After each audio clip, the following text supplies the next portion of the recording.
All right, listen up. If you listen to Elon and you put your money in Deuce Coin and it went down, then you came back and you put your money in Shiba, the other dog coin, and now it went down. It's because you don't know what you're doing.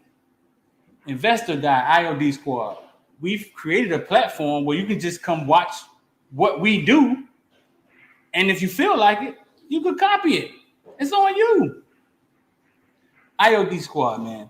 Click the link in the description or whatever it is. Come get on the platform, and you can just see what we do and stop putting your money in things and they go down.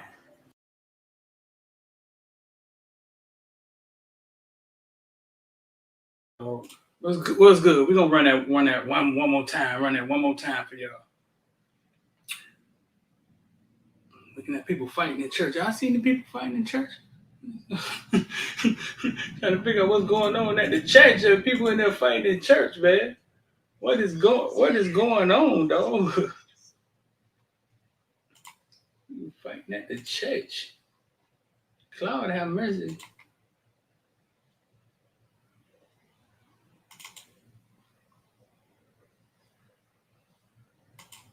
All right, man, let's get the thing cracking. D about to talk about everything from Bitcoin to ball, but before we do that, we gotta let everybody file on in here.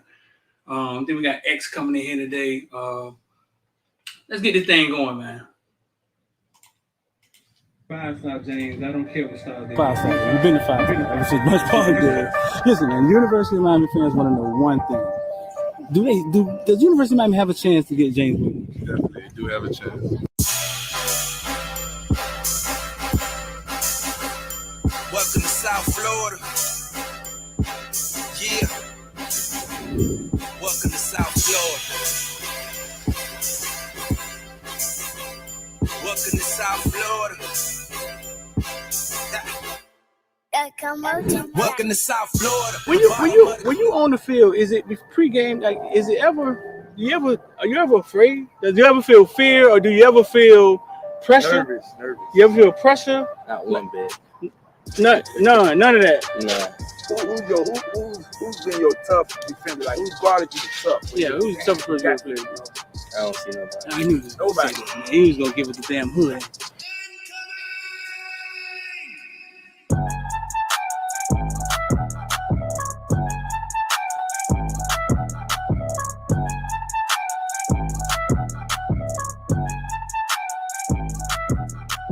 That's what I'm for. I'm a playmaker. I love receiving. I love to catch the ball. I love to go over people's head. Yeah. So I just got to do what I do. University of Miami, they land you, and then they land the number one. We call him football player, number one player in the nation, James Williams. Yeah. Both playing the same position, right? How do you envision that working? Are they telling you how that's gonna work, or? Well, I feel like me and James two different safeties. And I'm more of the ball hogging safety. He's more of the rangy playing, like you couldn't say like in the box, but like a striker position, strong safety. Right. And I'm more of the free safety. So I already know in practice that's gonna just build great competition. And when the game comes, it's gonna be easy. That's what's up. I know we.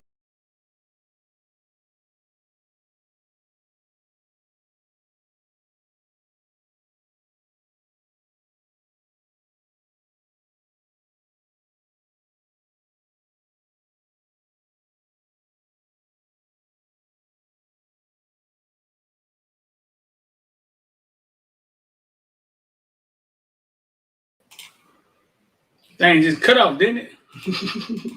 What the heck happened there, man?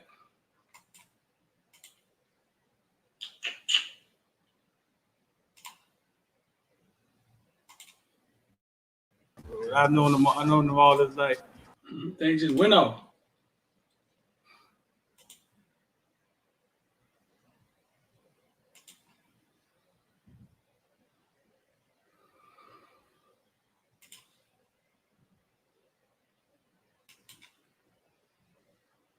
What's going on? Man, Street, my IOD notification don't work. D still let me tell me his IOD notifications, bro.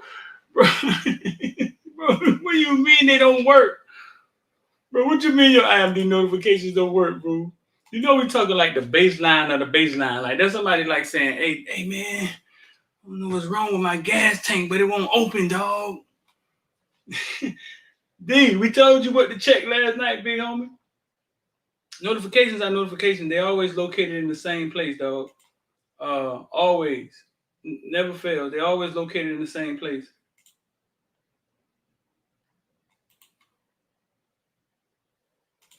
That man funny, man. That's funny. That thing be getting me fired up, man. It really do.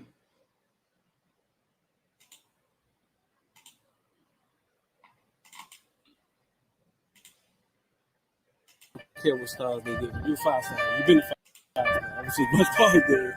Listen, man, University of Miami. If you get y'all fired up, it be give me fired up. Does University of Miami have a chance to get James Williams? Definitely do have a chance. Welcome to South Florida. Yeah. Welcome to South Florida. Welcome to South Florida. Welcome to South Florida. When you on the field, is it pregame? Like, is it ever? Are you ever afraid? Does you ever feel fear, or do you ever feel pressure? Nervous. You ever feel pressure? Not one bit. None of that. No. Who's been your tough defender? Like, who's guarded you the tough? Yeah, who's the toughest person you ever played? I don't see nobody. I knew this. Nobody. He was gonna give it the damn hood.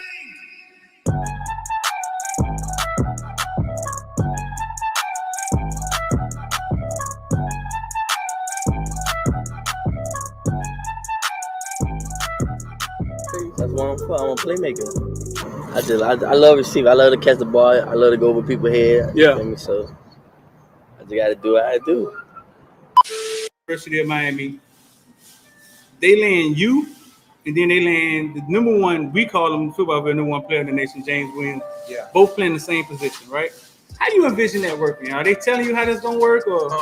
Well, I feel like me and James two different safeties. And I'm more of the ball hogging safety. He's more of the rangy playing, like you couldn't say like in the box, but like the striker position, strong safety. Right. And I'm more of the free safety. So I already know in practice that's gonna just build great competition. And when the game comes, it's gonna be easy. That's what's Because up. I know we go hand in hand because it's like we're the same person. Right. So he has like his strengths and weaknesses, and I have my strengths and weaknesses. And we're gonna he can feed off of me, learn how to be more of the free safety, and I can learn off of him, be more of like a closer to the box safety. Right. So I feel like we just gonna make each other better. Yeah, James played free safety. He wanted to play free safety, and he was big on that.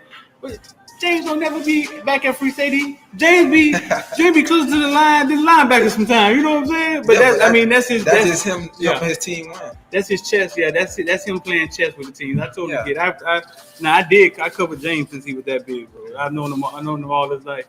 I just feel like every time it's just man on man. If he wins the battle, then there goes the play. He doesn't break on the run, or if this person like doesn't take that step, or certain things. It just, I feel like you beat your man every play, you got the best chance to stop any team, or vice versa. Yeah. Yeah. 5-star. Lean loyalty. 6'12", 276 pounds. Yeah.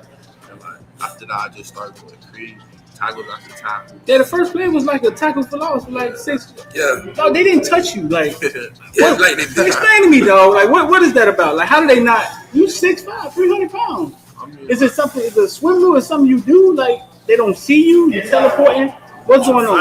I'm too fast for it. They don't realize you that fast when the game starts. Like, I'm gonna be the best player on the field. Like, I just gotta show the world. Like, I'm the true 50. I'm the next 56 up. The next.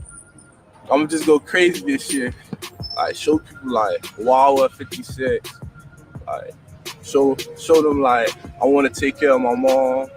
I want to put in a big house, stupid cars, big pool in the backyard. Put on for my brothers, my nieces and nephews, like coaches. I think all of them boys for like having me here at this like position that I'm in now, cause like it took hard work and dedication. Without all of them to guide me in the right path, I wouldn't be here today. So I think all of them for like helping me out. Like, yeah. Don't take 3 motherfucking things, and that's what.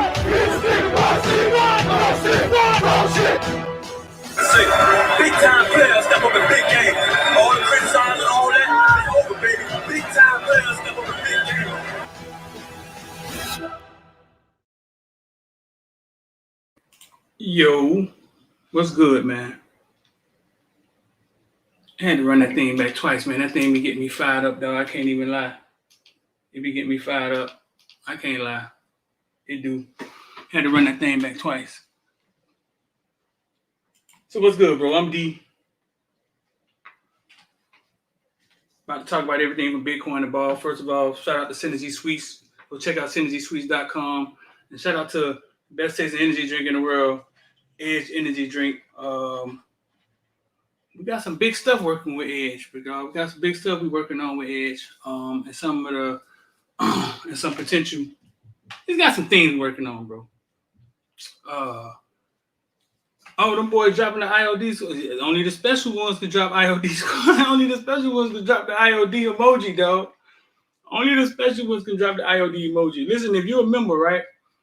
Every Wednesday we're doing a Twitter space, and we're gonna let a member come help us host. Man, DJ did a good job last week. I know people like Kyle will do a good job. I know Chris a funny guy, but I never heard him talk. Some dudes can only spit one-liners. You get them in front of people, and they're like, abli, abli, abli, abli. So, but I know, know what I'm saying? So if you're a member and you're in the group, DM me if you want to come help us host a Twitter space on Wednesdays, man. It's just something we're giving back to the members. IOD Squad, invest or die because I realize we have more people watching now. IOD Squad, invest or die. And I know I haven't explained it in a long time because you can sometimes assume that people know things, but I'm realizing everybody don't know everything. So what IOD Squad is invest or die. We got a platform where we basically show you what we invest in. We show you how we see crypto. We show you when crypto is down. We show you when it's up. We show you when it's time that we think about buying. We're not financial advisors because that's illegal. We just allow you to see what we're doing, which is a huge part of investing because there's so many different directions you can go in that a lot of times you get confused and you don't go anywhere. So that's what the link is, and $25. It's $25. Holiday special that we're doing. We started it on Christmas. It's usually $35. It used to be $99. You know what I'm saying? But then the function of it changed, and it was not easier to, but the system changed, and the way we run it changed. Which freed up some manpower basically. So Investor IOD Squad is us showing you what we invest in. Are we experts? I don't know. What is an expert? I mean, somebody who knows more than you is an expert, I guess. I don't know. Because if you know what I'm saying? Like, what's an expert? I wouldn't say we're expert, but we know we're on top of what's going on. We invest. You've seen us make money. 200%. We was up on 200% Friday, Thursday? Yeah, up 80% this morning. It was up 80% this morning on MAR, a crypto stock. I think it was up 200% on AMD last week. I think that was AMD.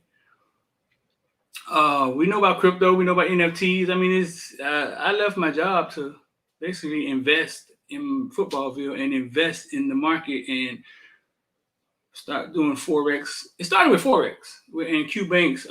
Shout out to Q Banks, man. From Pembroke Pines, millionaire. 28 years old, I think. It started off with me following him on doing Forex. And then I realized that, holy crap,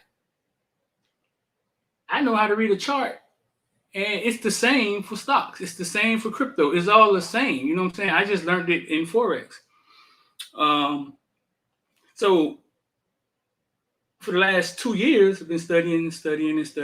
And then, boom, the light came on. And I realized that, damn, it's a lot of people that need to know this stuff, bro. I doubled my retirement in 2 months. I've told that story a billion times. I doubled my retirement in 2 months, made $30,000 in one day. I think I've shown the screenshot in here before, but we're not gonna do that every month. I made $30,000 in one day, but I was investing my retirement. So I had a lot of money in there, but I basically doubled my retirement in 2 months. And it took me 11 years to get the 140,000 that I had. And I basically saw it double in 2 months. That's when I realized that, holy crap, like, what are we doing? Like, it would be hard for me to go work for somebody else again, knowing that the system that they got you in is just a system to keep you there for 20 years. Because it didn't take us 11 years to make 140,000. We doubled 140,000 in 2 months. I've done plenty of examples for you guys, man. If I would have put $2,000 in Amazon 11 years ago, I have just as much money as I have if I had in my retirement. Without adding money to Amazon, you add money to your retirement every 2 weeks. So listen, man, that's what IOD Squad is, and that's a little background behind me and where I come from. And yeah, once you make $30,000 in one day, it's hard to go back to punching the clock. Not because you got a bunch of money, because you've seen it.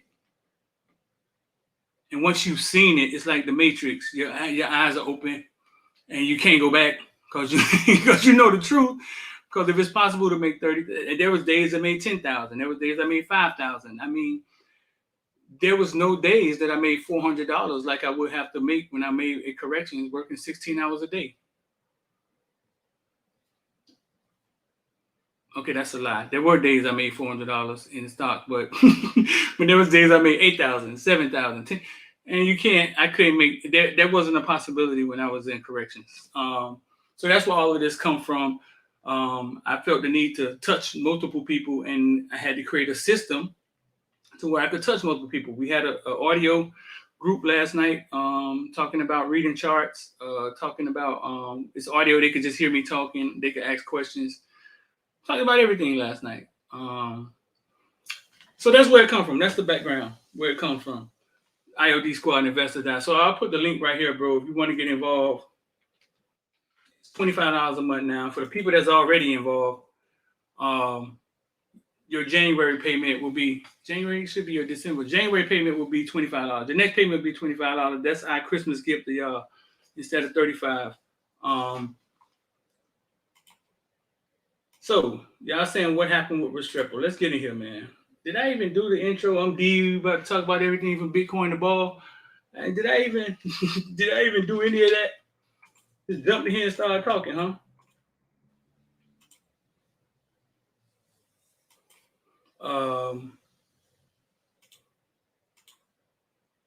Shout out to Chris Ball's wife, man. She followed us the other day, and she liked our post about Jaden Harris saying that Miami was paradise. But a lot of y'all was watching that. A lot of y'all saw that interview yourself. Somebody sent me this, man. I wanted to watch this real fast. And heck going on. People fighting in church. Oh, TMZ. Where is he who has been born King of the Jews? And we have come. Claude Emmer. Boy fighting in the church. Listen. Where's God? Now, Marcus. Where's Jesus? How Jesus let him hit him in the church like that? How'd you let him swing on him in the church like that? Claude have mercy. I just wanted to see that. Somebody sent me that. I hadn't seen it. My bad. Where everybody keeps saying T2 to UCF, I said, shout out to my brother True Teller, man. My brother lost 189 pounds. My brother done lost the weight, man. Drinking juice, man, and eating mango seeds. I don't know what my dog did, but my dog looked good.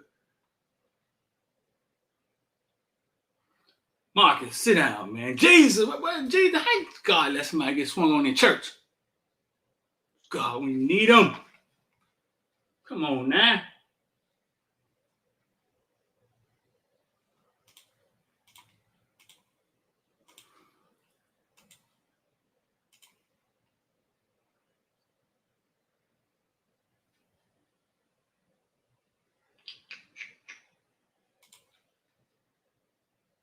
Like, come on, man.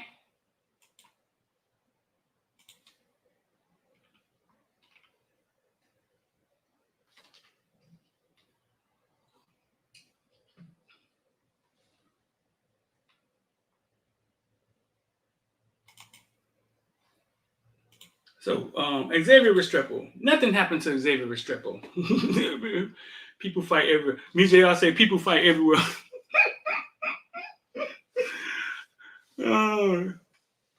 Is that Coach Hayes the preacher?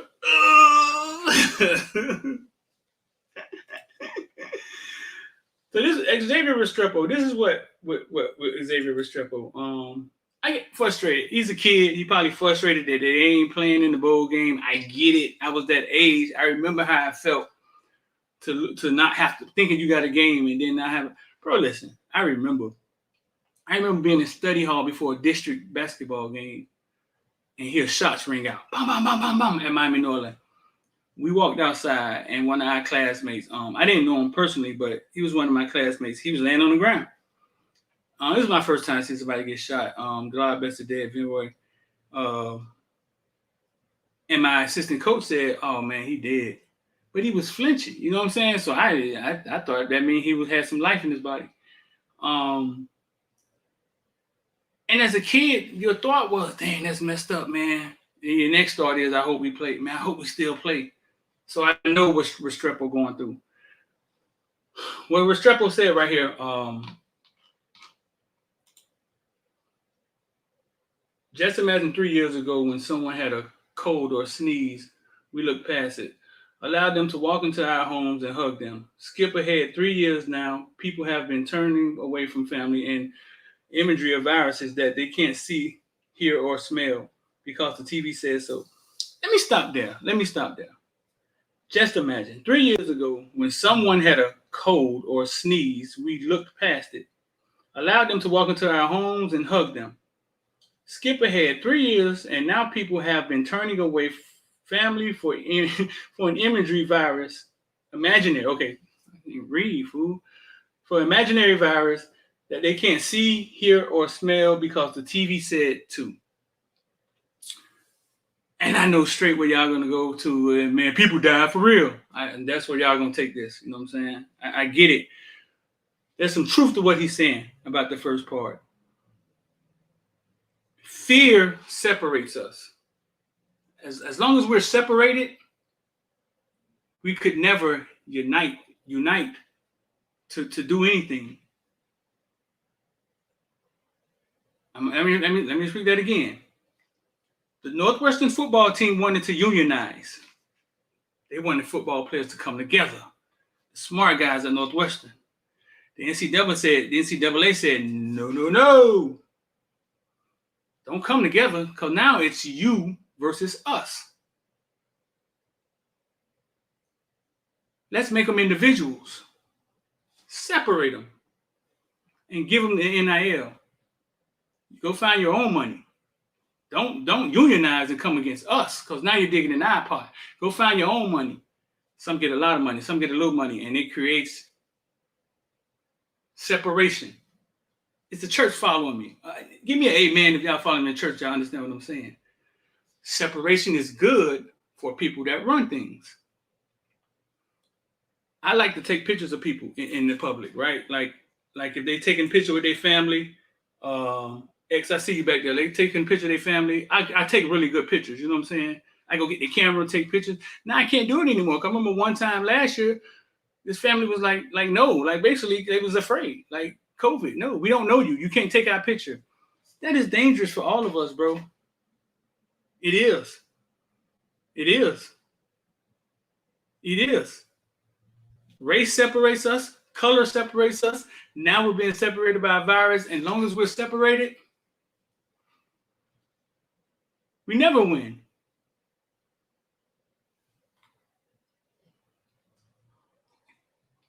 We never win. We never win.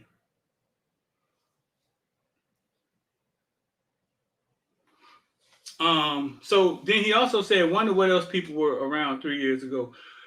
Without knowing, we're going to bring X in here. He looked bored back there. There go X. He looked bored. without knowing. I'm reading what Restrepo said this morning, around 3 years ago. Weren't being go without knowing about it because we weren't being tested like the lab rats every time someone sneezed. Eat healthy, exercise, have good hygiene habits, and turn off the TV. When it's your time to go, it's your time to go. A lot of people do feel like that, you know what I'm saying? But they're not gonna come out and say it because this PC world, the way the world is. Then he came back. Let's see the times on these things. 3 hours ago, then he came back at 12:21 and said, just wanted to come on here and apologize to the ones who have lost people due to COVID. People have their own beliefs, and I have to keep that to myself. Again, love for everyone. I apologize, and I apologize.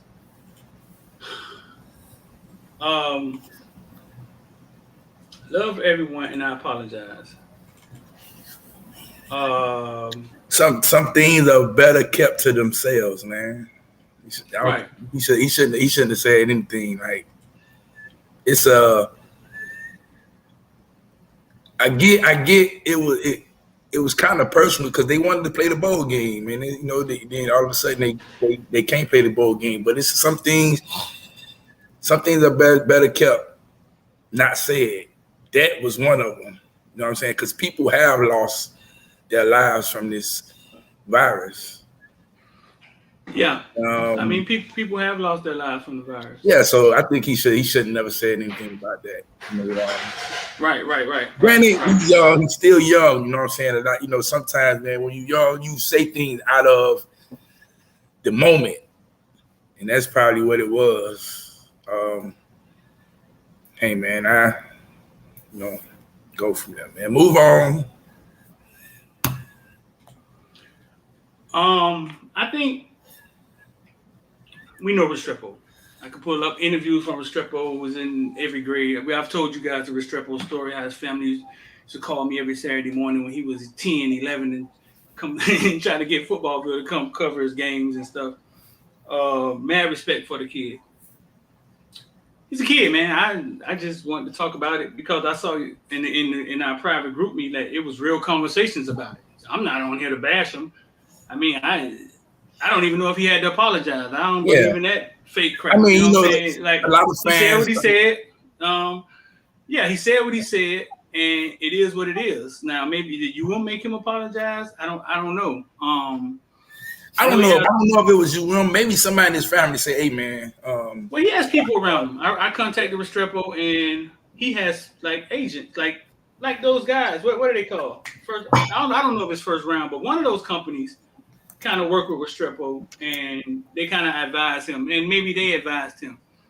It's a new day and age, bro. I mean, it's like he's not talking on Miami's platform. He don't have to anymore. He's talking on his own platform. Yes, right? Yeah. That's his own platform. Like his social media is his platform. Let's not. Right. He didn't get up to no press conference that you women say stuff like that. He got on his own platform, which was what it was, Instagram. Right. It like it was. That's Twitter. That says tweets. Oh, okay, on Twitter then. Cal say valuable lesson for Restrepo. He gonna learn when you have a platform. Everything you say, magnified. So when it ain't worth it, I think. I remember one time Duke Mama said something. Shout out to Duke, man. Supposed to be going to Duke house. You want to go to Duke Mama house to watch the game tonight, bro? You going to Tootsie's, man? Shut up. What? Say it again, man. I don't know what happened. Your mic, you got your mic muted. Shout out. Yeah, Duke Mama said something one time, huh? We talking about the Dolphin game tonight. Yeah. She said something one time, and I remember I was trying to get her to come on the show and apologize. But I don't know, man. Listen, I don't know. It's so much media out here, so many different platforms. I think respectfully, he could have said it to the people that have lost their lives, and just could have kept it at that because people have lost their lives from COVID. That's what we believe. We believe that they say it's COVID, and that's how they died. Just like now, all the people catching COVID again. LeBron put up the post the other day with the 3 Spider-Mans. You saw it? Yeah.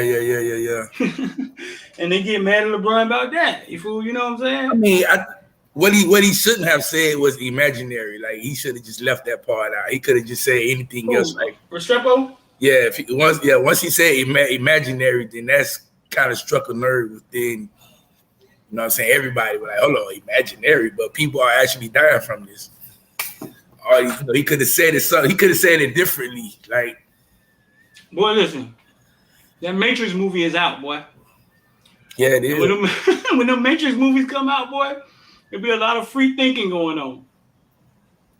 Because that's what the movie is about. You know what I'm saying? The movie is about, for people who can actually understand what's going on or what they're trying to say, it's about free thinking outside of the norm. It's like separating yourself from the sheep and thinking outside of what's going on in the world. And a lot of it is controlled through the TV.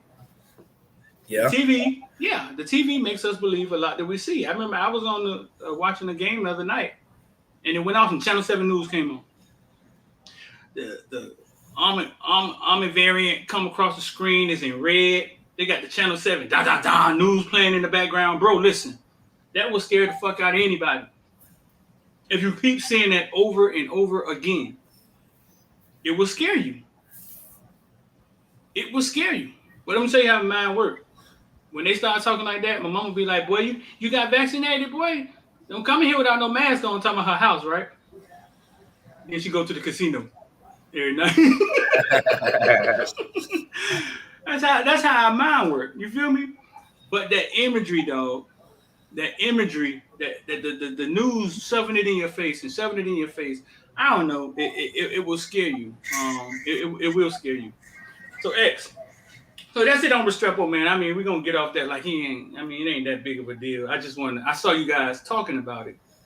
And I felt like, all right, man, let's get on here and have this conversation. This is a good one. George said, wise man once said nothing.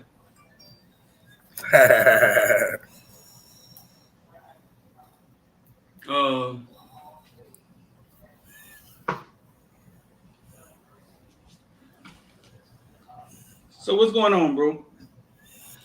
Nothing. I guess we should start hearing the names and stuff, the announcements and stuff about the staff. So I mean, now especially since there's no bowl game.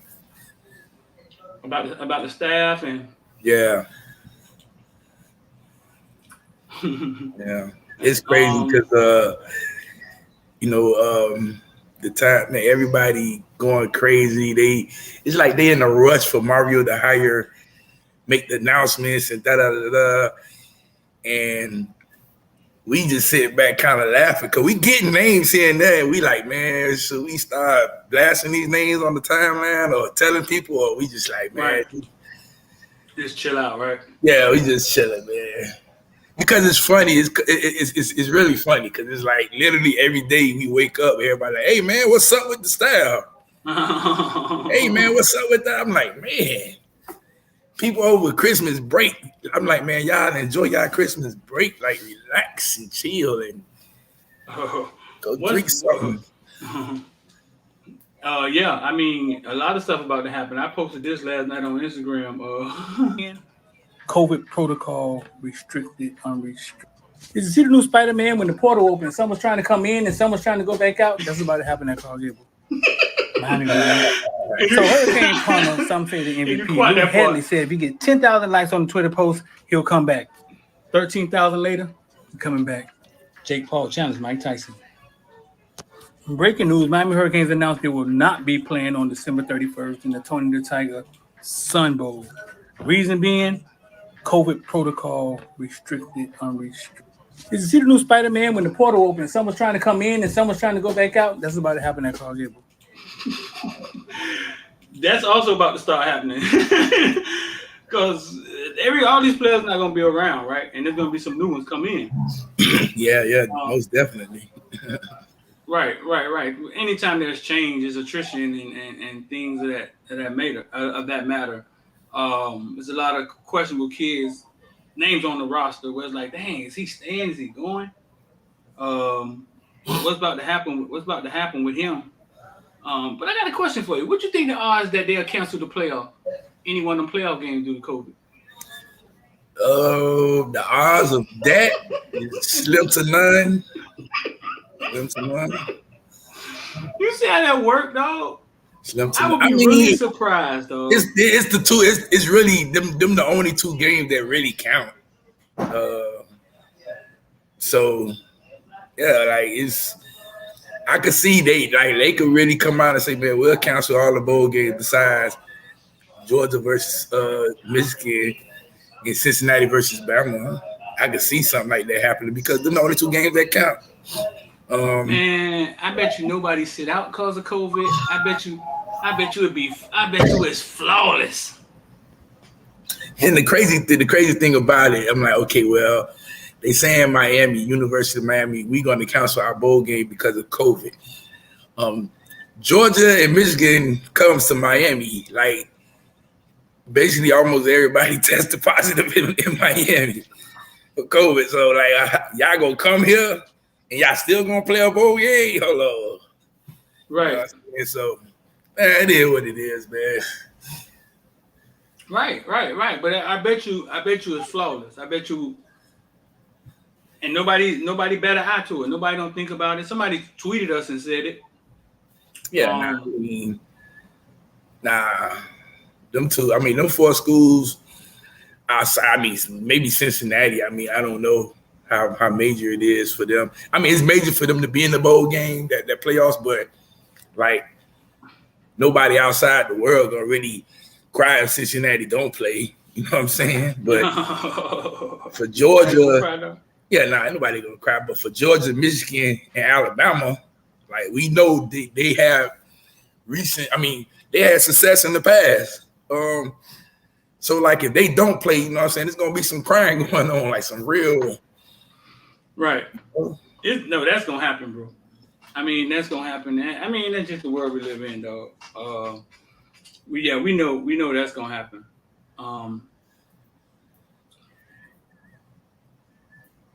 I don't know if I think it's kind of obvious the waiting, the way Mario's waiting, that they're going to be a lot of those coaches stay put.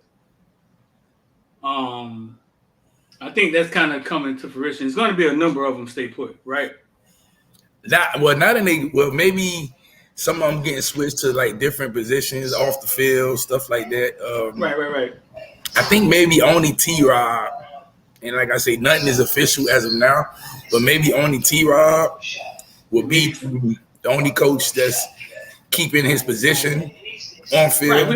Right. We got two different things about Fields. We heard Fields was staying tight end. And it's tight end coach. And I also I heard he wasn't. I heard he was going off the recruiting, right. Something like that. So, for the most part, if we keep most of them on the staff as recruiting or off field, that'd be good because all of them are good recruiters. Right. Then with the guys he bringing over too. But they opening the bank, man, where they going to get coaches who could coach and develop, and then they getting off field analysts and staffs and recruiters, and so we're going to have a full staff, and they just going to be. You only got two good recruiters off field, and you got to rely on the coaches who are on field. You know what I'm saying? We're gonna have coaches on field. We're gonna have analysts off field. We're gonna have recruiters off field. We're gonna have a whole bunch of stuff going on that didn't have in the previous regime. Right. Rob Likens announced that he wasn't coming back, right? Yeah, he going to SMU. Which was pretty much, we already knew that it was going to happen. So, well, what took so long? I mean, the fact that he was calling the office for UM. So, he's the office coordinator for UM. So, that was basically let him focus on calling that bowl game, and then he go and be the wide receiver, assistant head coach at SMU. Oh, okay. So I get it. Mm-hmm. He was going to coach, and T-Rob was going to coach. Yeah, it's like what Oregon got with B-Mac. B-Mac is the interim head coach, but they didn't make an official announcement, which we already know he's on UM staff. So, right. And they asked him, and he was just like, no comment. Yeah, you know what I'm saying? Like they handling it the professional way. No comment. Yeah, he was just like, no comment. Yeah. So no Rob. Like, you think Rob Likens had anything to do with? You think how much credit you give him for Rambo's success and Harley's success? Like, Harley was coming on last year, though, right? I don't know. I mean, he was here last year too. Yeah. Rob. I mean, I give it to him. You know, Rob Likens did a good job with receivers.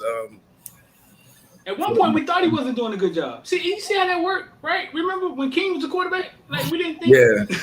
And we thought we didn't think he was doing a good job. I think at the beginning of last year, we didn't think he was doing a good job because we were like, well, you know, the receivers ain't really doing nothing. And then that's when they come out and they start doing something, having good games and stuff like that. Harley started having a breakout game. So we I mean, he did a pretty good job. It's a couple of issues I have with him, but that's about it. You say you got a couple issues with him? Yeah. I don't like this the fact that he don't like short receivers. Like, right. Man, how you pass up on all these short receivers and fast receivers that's in South Florida, but you want to go get receivers that's out of state because they talk. Right.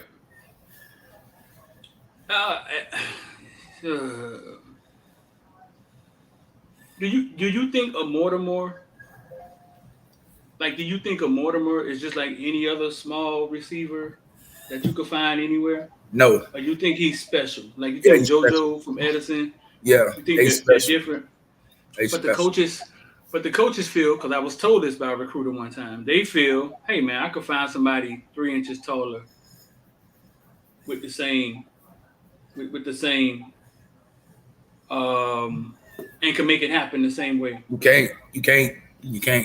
No knack on. I'm not gonna say anything bad about Mike Harley. Mike Harley came to UM and did his thing, but you got what was our guy who went to Ole Miss? Elijah Moore. You got Elijah Moore. Mm-hmm. So what you telling me? You could find another Elijah Moore? We didn't. You telling me you could find another Tutu Atwell? We didn't. Right. You know what I'm saying? You can find another Anthony Swartz. We didn't. All them guys in the NFL. I think we do. Somebody else. I think we do. I think we weren't developing them. I think we'll find them. And we just don't. They don't grow. They wasn't growing at Miami. That's what I believe. I believe Elijah Moore, right, comes to Miami. He's not the same. He's not a second round draft pick. I don't think. And that's just what I believe. I don't think he's a second round draft pick. I mean, because if it was that obvious, right, we would have traded him for Harley. Like, if it was that obvious, there's a lot of kids we took over him, and they had their own thoughts about him. But so now we're not even gonna talk about what we didn't get. Okay, so this year you got Mortimer, probably one of the fastest kids in the nation. Mm-hmm. You got Mike Jackson down there at Palmetto, another fast kid in the nation. You got Ray at Edison, who blew, and we know they didn't take because of his size. Yeah. So you telling me you just gonna keep letting all that speed get away? But your thing is play fast and physical. How? When you letting all the speed get away? Bro, I get what you're saying. I told you what I was told by a recruiter. I was told by a recruiter twice. I've told you the Arizona State story with Johnny Ford. We was watching Johnny Ford run all over Miami New Orleans one spring game, just running all over him. And I was standing next to Arizona State coach, and he said, I said, you like Johnny Ford? I think I had just shot a little video on Johnny Ford. He said, yeah, he's a good high school running back. I was like, what you mean? He said, man, Johnny Ford was like 5'8", right? 5'7". FAU running back. Think he tore it up last year. Went to South Florida. He's like, yeah, man, I take him to my coach. Man, he'll get me fired. I said, what you mean? He said, if he can't make it at running back, what else could he do? He said, what else could he play? He said, I'd rather give a shot of finding somebody 2 inches taller than him that could do the same thing. Because taking a chance with players like that get you fired. It's a conflict of interest, bro. It's definitely a conflict of interest. The way recruiters just think about recruiters' job. They go out to recruit players. The players that they get attached with them in their resume, right? It's not about making their current team better. It's not 100% that, because at the end of the day, his head coach get fired, he get fired, he's wearing another color. So it's almost about him as an individual. Oh, this the guy that pulled Travis Hunter to Jackson State. Oh, this the guy that got this 4-star to go play at yada yada yada school, and that gets you another job. It's like a conflict of interest. You know what I'm saying? It's like a conflict of interest. And when I realized that, I was like, now I see why the recruiters don't be pulling the kids that you think they should pull. Because, I mean, their thought process is of an individual a lot of times, unless there's Corey Raymond or somebody who's been in the same place for a bunch of years. Yeah, well, we see why a lot of college coaches get fired regardless, making decisions like that. Right? Yeah, I mean, because sometimes you gotta take a leap of faith, man. Like, okay, for example, when Tutu Atwell is at Miami. Wait, one second. It said Johnny Ford was 5'5". He was short. I don't know if he was 5'5" though, but he's short. But I don't know if he was 5'5". But the Tutu Atwell situation, just remember, he's quarterback at Miami Northwestern. Everybody's in the city saying Miami should take him. Miami should take him, man. But Miami, like, well, how are we gonna take him when he play quarterback? We don't know if he's gonna play receiver. Right. But we've seen a similar situation. Roscoe Paris, a quarterback in high school, comes to he's a receiver. Electrifying. Right. But they knew he wanted to play wide receiver. Yeah, they knew he wanted to play wide receiver. They knew he wanted to play wide receiver. They just wasn't. Yeah, they just wasn't. I don't know, man. Remember J-Boy, Anthony Sands was probably one of the best quarterbacks ever in Miami. He goes to UM to play receiver. Right. So, I mean, like I say, man, Likens, I didn't like. That was probably some of the issues with me about the short receivers and stuff like that, man. But man, a receiver is a receiver, man. If he can run a route, he gonna run a route. Yeah, I don't know if Mortimer tried to come to Miami when he flipped out of Florida State. But UM never showed him interest for one. I just think the world of the dog, man. I think Mortimer is. You know what I'm saying? I think he next. Mortimer is a game changer. He went to the right program because Louisville is going to allow him to do what he do, and that's run, catch the ball. You know what they sold him? You know how they sold him, right? You could be the next Tutu Atwell. Come on. And it's not many Tutu Atwells, man. Tutu Atwell is a different is from Tutu Atwell is extremely talented. You know what I'm saying? But that's what they sold him on.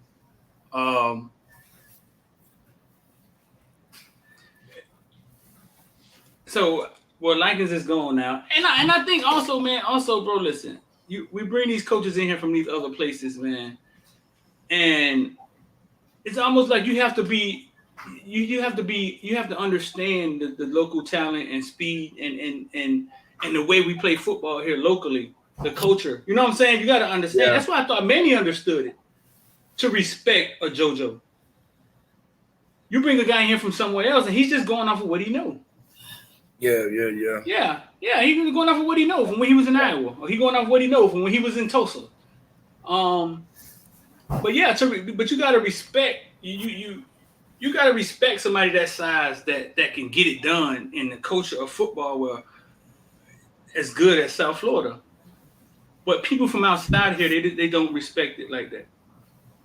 And you would think that they can just evaluate,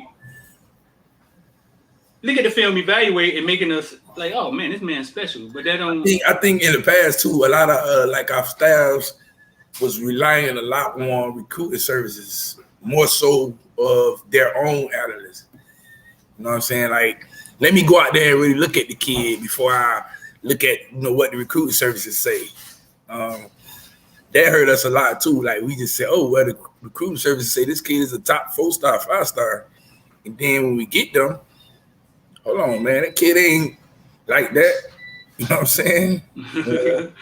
But they sit in a room and they make a decision on these kids. Yeah. But a lot of them don't go out there to look at these kids and real game time situations. Like, a lot takes to recruit a kid. For one, what happens when a kid is having a bad game? You know what I'm saying? Does he hurt his team or does he help his team? You know what I'm saying? He not getting the ball if he's at receiver, or he's not making tackles, he on defense, or he's not completing passes, he's at quarterback. You know what I'm saying? Right. It's a lot that goes on. And then, you watch them in the whole game, and you're like, okay, yeah. But when you only watching their highlights, the highlights are only going to show their highlights. Right. Nobody's going to show a bad play on the highlight. Who does that? Right. So, I had to explain it to fans all the time. Like, nobody's going to show a bad play on the highlights. You know what I'm saying? So, if a player only got a highlight film, and it's going to be nothing but good plays. So guess what? Yeah, you're going to think he good off highlights, but you said watch him in the whole game and see how he interacts in the whole game. You know what I'm saying? So. Right. No, we've seen the video with Al Golden, and they're sitting in a room and they're making a decision. That classic video when they was evaluating somebody's film. I think Hurley Brown kind of went at it with the Nafrio, I think it was. When they didn't go at it, they used to go at it all the time. Yeah. And him, Mike Barrow, Hurley Brown and Mike Barrow, they couldn't stand that guy, Coach No D. Coach No D. Still got a job though, right? Where you at? I don't recall him having it. Oh well, I don't know. I don't know if he got a job. Last I heard, he was coaching at Boys and Girls Club. Optimus. What was his name? D'Onofrio. And we had that horrible defensive back coach who was telling Tracy Howard to play 20 yards off the ball. His last job was at Paul Williams. His last job was at Houston. Oh, okay, that's right. Yeah, he was at Houston. Remember he got into it with that defensive tackle. He's not. Yeah, that was his last job. He ain't there no more.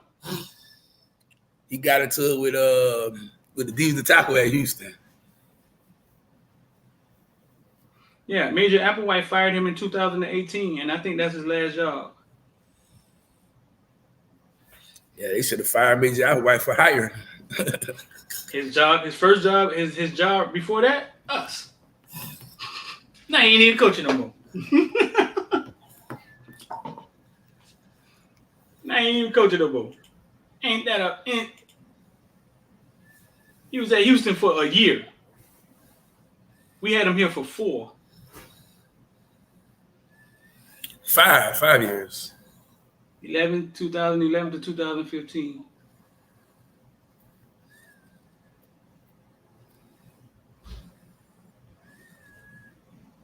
His defense was good at Temple. I mean, I guess at Temple. He was the assistant head coach at Temple, bro. That's why Golden loved him. That's why Golden loved him so much. The assistant head coach.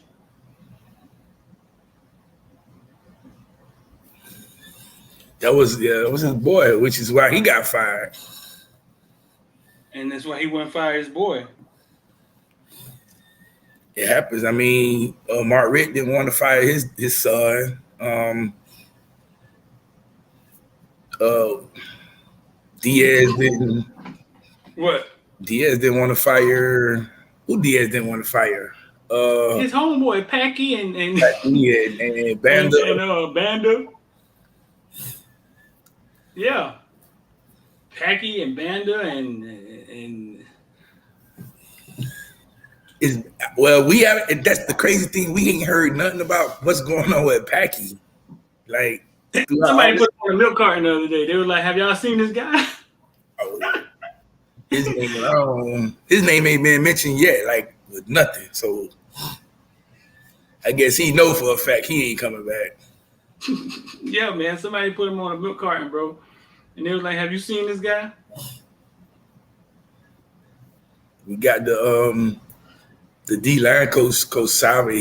He's coming aboard over to Miami. Big how you pronounce it? Samoan? How you pronounce them things? The Samoan? Salva? No, not his name. I'm talking about the Samoans that they be getting from Hawaii. Samoans, the big Samoans. Yeah, the big. Yeah, they say he played with Sean Taylor at Washington. I ain't know that. Oh, with Redskins? Yeah, they say he played at Washington with Sean Taylor. He played with I guess you would say that's 2005, maybe. What's Coach Packy's first name? Jonathan? I don't know. Jonathan Packy? Oh, that's his name. We gave him his first position. I know. I just tried to pull up his Wikipedia. He don't have one. Incarnate World Athletics. He was a grad assistant, and we gave him his first job. How is that possible, dog?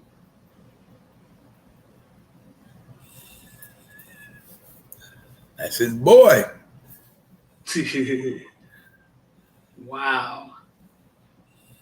Abanda was assistant head coach, right? Assistant head coach, assistant DC. Assistant DC, right? He was assistant DC, right? Yeah. Like I told you, I think a lot of that stuff is relationships, is who their agent is. I think a lot of that stuff is, I'm gonna scratch your back, dog. Scratch mine. You know what I'm saying? Like Banda may get hot at where he at and supersede Manny. You know what I'm saying? And one day be a head coach. Believe it or not, if Banda has another successful season at Utah State next year, he's going to get a head coaching job. And head coach? Yeah. It might not be a big major school, but it might be a mid-major. You know what I'm saying? Smaller university. Like if I'm FIU, I would have made that call first quarter. I'd be like, boy, get Banda. I'd hire Banda. What are you going? Why are you saying that? What are you going off of? By you just saying, scratch my back, I scratch your back, you scratch mine.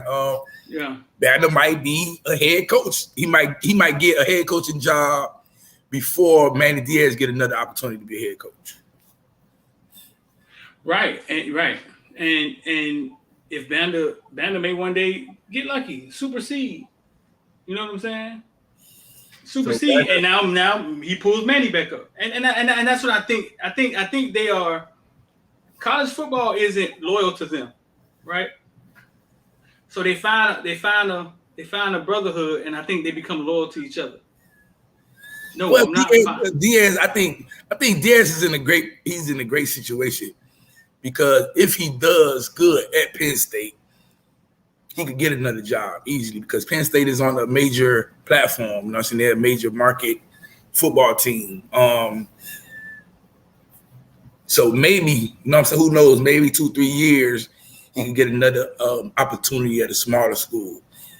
But I still think Banda might have an opportunity before him because they just won their conference at Utah State.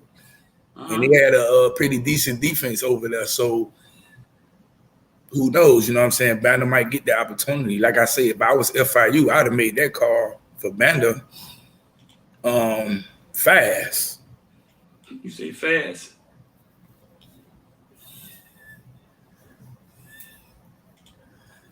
That boy said fast. Yeah, I mean, that's what I think it is. Go ahead. Yeah, because Banda knows he knows how to recruit South Florida. He knows, you know what I'm saying? So he could get the players that don't really want to leave the state, but Florida State not really recruiting them hard. You know what I'm saying? He could get them to come to FIU. You know what I'm saying? To try to change that program. It'd be something similar to like when Mario took over at FIU. You know what I'm saying? We're going to get some of these players who don't want to leave the state, but these other schools, the major schools, aren't recruiting them heavy. So we'll get them here and turn them to beasts. Banda could do that. So I don't know what's going on with FIU, but whatever. Yeah, I heard it's rough over there, dog. It is. It's rough.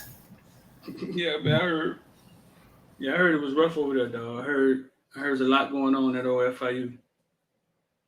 So, man, you think we start hearing names, coaching names? I mean, I think we got to get the playoff game out of the way. But I know for a fact kids got to start saying something at this point, right? Yeah, the kids got to start making their decisions known. I think it's before January. I'm not sure exactly. Maybe the 7th. No. It can't be the 7th. I think it's January 14th. January something. They got to let it be known their plans to either stay or come back. I forget the exact date though. So I mean, but the only names we really looking at, right? That was just about to ask you. It's Nesta Severa, Scaife at O-line. Them basically the only two. That's it? Yeah. I mean, Ivy, Blades. That's about it. I mean, I don't know if to Corey Couch. I don't know. So, he got to come back, right? Yeah. But he has to come. He got to come back. Yeah. But I don't know. I mean, if them guys want to come back and play for a new coach, you know what I'm saying? That's the thing, because that new coach might push them out. Maybe not. So that's the thing right there. I know Nesta, but Nesta could probably stay, and we could use him. We could use Nesta. Somebody say Zion Nelson. Oh yeah, Zion Nelson. Yes, I keep forgetting about him. Gilbert Frierson. Yeah. Gilbert Frierson. Ford. I think Ford already said he wasn't playing in the bowl game anyway. So he did. Yeah.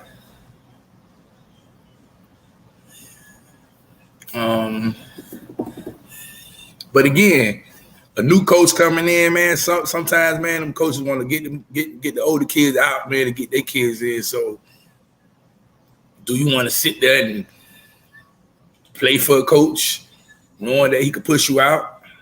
That'll be the question. Sometimes they might just hey, man, we're gonna go ahead and do what's best for us. You say do what's best for us. Yeah, I mean, at this point, it's about you now. You know what I'm saying? Because you gave a school 4 years. They give you an extra year to say, hey, you can come back, you can transfer. They had the best time in college football ever, didn't they? Yeah, man. You better think about yourself. They had the greatest time in college football ever, dog. The greatest time. So listen, man, we put out the video with you talking about how you became sick and you saying you was better than Steve Blake and you were the dog Keon Doolin if you weren't freshman. We put that video out, right? You saw all the love you got, man, for the people. Yeah, I don't know about. I didn't say I was better than them. You saw all the love you got, man. Oh yeah. People was hitting me up, telling me, showing me love, mad love. A lot of dudes who I played against was like, yeah, man, X was you the real deal, and you know, it's a lot of love. It's crazy, man, because it's people who older than me around your age was like, yeah, X, man, I remember I used to be running around a little basketball court trying to. I be telling all these little stories about me running around basketball court like that. You played for North Dade? Well, it wasn't North Dade. It was a church called FTD. That's when the church league basically. I don't know if it started that year, but that's when church league took over. Who you played youth football for? I played for North Dade. Oh, you did play for North Dade? Yeah. I played for North Dade. We won the Super Bowl. What position? Man, I played safety. I played running back, safety, receiver. Because I saw somebody say, man, X was a legend from North Dade since he was at North Dade. Yeah. See, at North Dade, I played safety. I was a hard-hitting safety, man. And then when I got to high school, I wanted to play safety, but the coach saw me throw the ball 60 yards down the field. Like, hey, man, you going to play quarterback. I don't want to play no quarterback, but we didn't have no quarterback, so I'm like, all right, I'll play. Oh, you was skinny, weren't you? Yeah, I was skinny. And you said you was a hard-hitting safety? I used to hit, man. I mean, what that mean, being skinny? You still hit.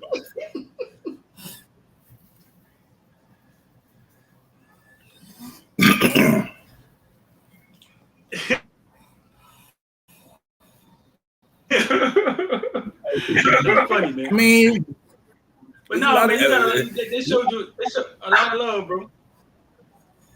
Yeah. Thanks, man. I don't know who that was who talked about, oh man, you and Streeter should make a video about how y'all met. I just couldn't do nothing but laugh at that. Like, right. I said, man, Streeter was older than me. Like, they think we met as adults. I used to be coming to the house to go holler at your big brother, and X was running around the house with Pampers on or something, man. He was a kid. They think we met at Tootsie's or something. I don't know, man. Yeah, man. They think we met at Tootsie's or something, man. I don't know. They want us to reenact it, dog. That's funny. Because Street and them they was playing basketball. See, Street and them basically started like that Northern thing with how Northern was good at basketball because they had a squad for like 4 years in a row. Yeah, Northern was sorry before we got there, man. We go back and forth with the current players of Northern, and in the Northern group, we be trying to tell them like, listen, man, ask your coach, right? Let me tell you how weird this is. Ask your coach how good we was. You know why? Because we used to kick his ass when he was at Miami Beach. So he knows. So their coach knows how good we were. He left there and then he came to Norland. And he's a legend at Norland. And we did not do what he's done there. You know what I'm saying? What he did was amazing. But back then, you know what I'm saying? Back then, it was a lot harder because it was too many schools. Like every school was basically competitive or better. You know what I'm saying? In high school basketball, you didn't just have which Norland is good. And that's it. You know what I'm saying? Like, the West had a team, American had a team, HML had a little team. Right. North Miami, they had some tall. Edison had Damien McKnight. And then once, you know what I'm saying, you got the pace, the private schools started getting players. I don't know if anybody remember the school, but Northwest Christian, they had a team that was Tony Smith was the player. You know what I'm saying? The Carol City coach.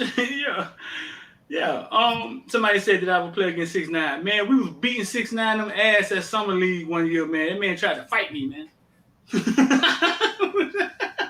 Yes, man. We played against Brent Wright, listen, man, I never said this before. Like, we were good, though. Like, Coach Rocco used to coach FIU, crazy Cuban guy, man, but he created a monster with us, man. We had Miami High beat at Miami High as juniors, up by like 15 with 5 minutes left, man, and they just started cheating, bro. And I don't ever call cheating in sports ever, because it doesn't happen as often as people say it do. They just started cheating. I mean, I heard one fast break. I let Pooh lay the ball up. They called foul. I let them lay the ball up. They called foul and one. And they came back. That's when they had Allen Edwards and Jonathan Nance and Coyote Skipper. Pooh, God bless the dead Pooh. But man, we beat Chauncey Billups by 25 points at BBall Classic, bro. We beat him by 25 points. We Abdul Rahim, we didn't blow them out. We beat Abdul Rahim. Remember, what his name? Sharif Abdul Rahim. Remember him? Yeah, Sharif Abdul Rahim. We blowed him out. We lost to VCarter in overtime. The best player we played against, though, was a 5'9" dude in Las Vegas named Prince Fowler. He was averaging 60 points in the tournament, dog. He the night before the game, you look through the book and you can see their team. We was like, he was all Nevada, all state, all city, and we was like, man, he 5'9", man. We finna tear his ass up, boy. Man, by halftime, Coach Rocco was saying, Streeter, when he come across half court, you just leave your man and just run at him. Hey, dog, he was quick, but he would jump so high on his jump shot and X. That day, I realized I wasn't going to the NBA. I realized that there was a different level of basketball. He wouldn't miss. Like he just wouldn't miss. Like he wouldn't miss. We held him to 36 points. They beat us like by 1 point. We held them like to 36 points. And that day, when we went in the locker room after the game, Rocco usually fuss us out. He said, we're going to see that fucker on ESPN in 2 years, man. Let's get the fuck out of here. Go get something to eat. That's all he said. That's all he said. He said that 3 times versus VCarter, versus Prince Fowler, and then when we played against Shaheem Holloway. We wanted to play against Stephon Marbury. They told us we was going to play against one of the top guards in New York, and we thought it was Stephon Marbury. It was New Jersey St. Patrick. It was Shaheem Holloway, and what's the kid with the Indiana straight out of high school? Patterson. I think his name was Patterson. With the Indiana straight out of high school. And we played against Shaheem Holloway, and Shaheem Holloway was taking the ball out of our hands before we started dribbling. Like we was in triple threat, and he was taking the ball from us. We had never seen anything like that before, dog. He took the ball from mostly every last one of us as we were standing there. You know what I'm saying? Like just standing there before you start dribbling, he was taking it, and we was like, man, this is a fucking magician. What the hell going on out here? That was the first time I seen somebody fake a jump shot and keep dribbling. And I just looked at the referee like, ref, there had to be something, dog. like, what was that? And that was the first time I ever saw that. But he was from up north. You know, them boys are like dribbling machines. You know what I'm saying? Yeah. Somebody just talked about remember Teddy Dupay. Yeah, we remember Teddy. Teddy was young when Streeter played against him. I played against Teddy Dupay when he was like an 8th grader and 9th grader. He was young. The first night of the Beach Ball Classic, we beat him by 40. I couldn't stay in front of him, though. They had to put Norm. I was like a defensive specialist. For some reason, I couldn't stay in front of him. You know what I'm saying? Like it was something about him. I knew he was going to eventually be good. But we beat them by like 40. Carl, I think they were Carl Way or something like that. We beat them by like 40. We played against Gary Payton, little brother. The person on that team was a guy named Young. I think like Amar Young or Bernard Young. He went to Arizona. But we were good, dog. Like we were good. Yeah, I was good, man. I remember Coach Rocco like, man, yeah, he gonna, when I get to Northern, I'm gonna be his point guard and all this. And but like, man, Coach Rocco, you kind of mean, man. You real mean. Kind of mean. That man was a tyrant, man. Like, he was mean. But okay, so then I get to the 8th grade and Miami High is looking at me, and then I go see Coach Frank Martin. And I'm like, well, hold on, Coach Frank Martin, you mean? Like, yeah. You Frank, mean? I think Frank was worse. Frank was mean. Well, Coach Rocco was crazy. Coach Rocco used to throw chalk at the ref during the game. The ref turned his back, he throw a piece of chalk at him. Nah, Frank was mean. Like he might punch you in the face. Mean. Like yeah, right. Yeah, he was big like that. They were all homeboys though. all them under that little Shaky Rodriguez, Frank, Rocco. They was all homeboys. You know what I'm saying? They was all in on the old Spanish players getting shipped over here. And man, Rocco used to pull his pants down in the middle of the game. They call a bad call. Coyon, pull his pants down. He'd be walking on the sideline with his pants around his ankle. Dog, he was a lunatic, dog. But we loved him to death, dog. He taught me what hard work was, dog. He taught me because Nolan used to win 4 games before he got there. He taught me that if you focus on something and just go really, really hard, put your head down, go really hard, you can be great at something. You know what I'm saying? That's what I. Man, we went around the country, man. We used to be, and they used to put us in all-star tournaments. And people would be like, man, that's an all-star team. Like, no, bitch, it's our team. Like, we were just loaded like that. You know? Yeah, y'all were loaded because most of y'all team, y'all been playing together since y'all was at North Day Optimist. And they just went on up to high school. And that was the crazy thing about Northern. Like, if Northern could have actually kept all his talent together from back then, Northern would have had way more state championships in basketball and football. But it's just that they could never keep it. Somebody gonna leave, somebody gonna transfer, especially with the football team. It was everybody plucking from them. Carroll City, the West, Jackson, Rohan Davey. He's supposed to be playing quarterback at Northern, but he's playing quarterback at HML. You know what I'm saying? Brent Wright supposed to be playing at Northern, but he's playing at right guy. It was a lot of those stories. Vince Carter, we played against Vince Carter. I think against Vince Carter was that we thought it was him. It was just him. I remember Frog told us, man, don't look down there. When they warming up, this was his instructions. He said, when they warming up, do not look down there and watch them warm up. He said, because it's going to scare the hell out you when you see him dunking. We went in to had a team meeting right before we played against Vince Carter. And there was the newspaper. Coach Rocco had them put the newspaper, just set it on the table so we could see it. But he didn't tell us to look at it. And it was Vince Carter on the front of the newspaper grabbing the rebound. And he had all of this shit was over the rim. He was grabbing the rebound. And we asked him, like last year, we all came together as a team. We asked him, he was like, man, you put that newspaper in there on purpose, man. He was like, yeah, you put a newspaper there on purpose. But we took Vince Carter to like the overtime in a tournament out on the Panhandle, and they beat us. But they had Tootie. They had a point guard who was the quarterback of the football team who was pretty good. And then they had like 2 wingmen who were like shooters. So they had a good 5, and it wasn't just Vince Carter. And then Vince Carter was just like a hustler. Like Vince Carter wasn't like he wasn't like Charlie Miller, or he wasn't, you know what I'm saying? He was a motherfucker who could fly, and he hustled. He played really, really hard. He had like a triple-double on us, man. Something crazy like that. I think I remember somebody in one of the comments, they were like Lucas Barnes. Yeah, Lucas Barnes probably was one of the best basketball players to probably come out of Miami ever. Lucas Barnes? Yeah. Yeah, he was one of the best. I think the best I saw was, we talked about this the other day, it was a guy named Huey Futch who just went under the radar. I don't know how. He went to Temple to play for John Chaney. But then you had another mean coach, John Chaney. Oh my God. Man. He was one of them old school mean coaches, like old school mean hard-nosed black coaches. Boy, him.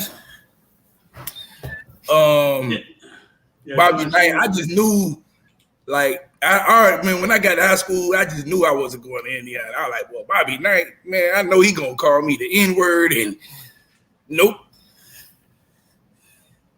Somebody just texted me and said Huey Futch was his AAU coach. Word. Oh, Huey Futch is one of the most well-kept secrets Miami has ever had. This man was a killer fool. He was like 6'9", 6'7", skinny, looked like an African.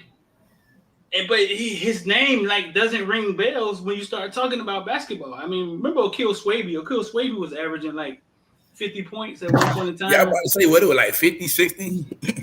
Nobody else could shoot on the team. They just be like, he was the only one allowed to shoot. Yeah, it was the weirdest thing ever, dog. He was the only one allowed to shoot.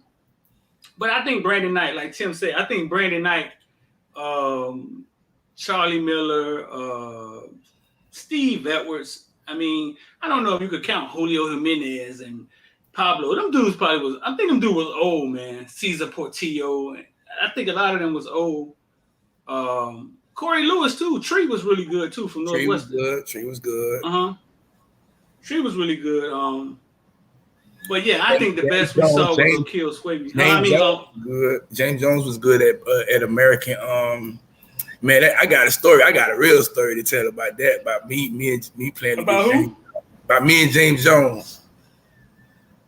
I think I was in the 10th grade. James Jones he's a senior, and we got to play them, man. And, my coach at the time is Coach Charlie Funk, and Coach Funk basically tells me, I'm like 6'1", maybe at the time. I'm probably not even that.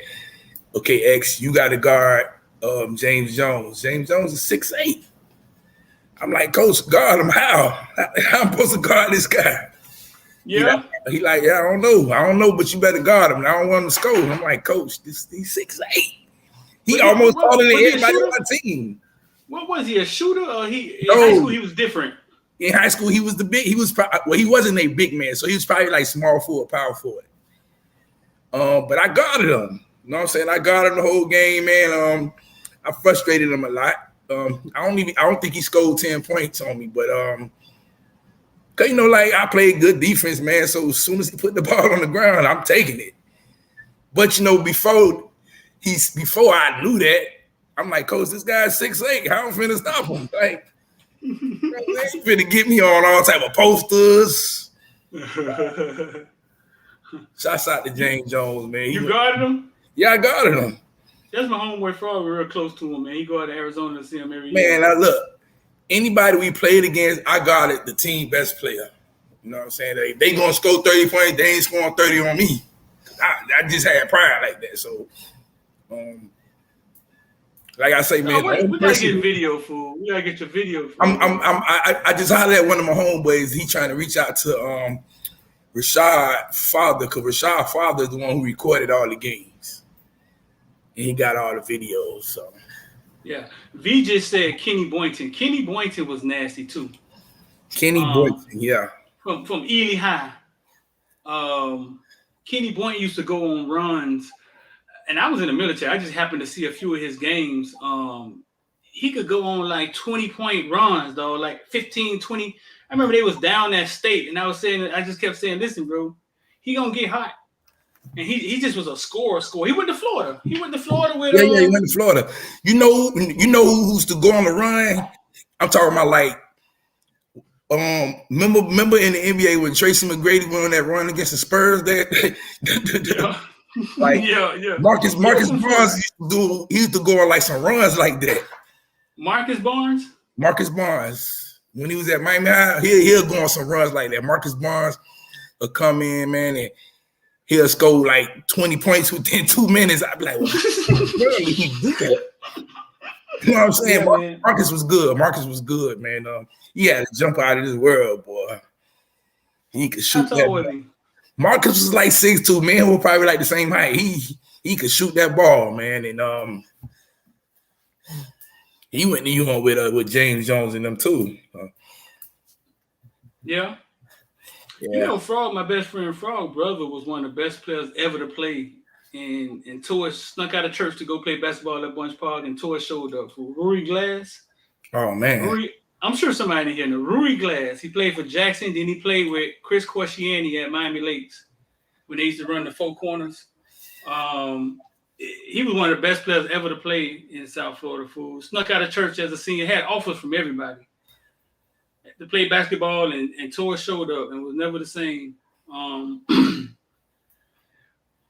He played with Ray Shipman and Chris Corsiani went to the league. Yeah, I remember Ray Shipman. Ray Shipman came from Pace. Yeah. Yeah. So I remember North Miami, they had the homie Bonell. Bonell used to play, he went to Florida. Northwestern Christian, they had a guard named Eddie Starks. He was from New York. I think New York, or he was from New Jersey, something like that. And he came down here and he was playing. He was good. He was good, but we knew he was from New York because he had that New York handle. You know what I'm saying? That New York dribble, the New York swag and stuff like that. He was good. He was pretty good. But yeah, he was pretty good. He was pretty good. But they was all year old. They was older than me, a year older than me though. What's the best performance you ever saw?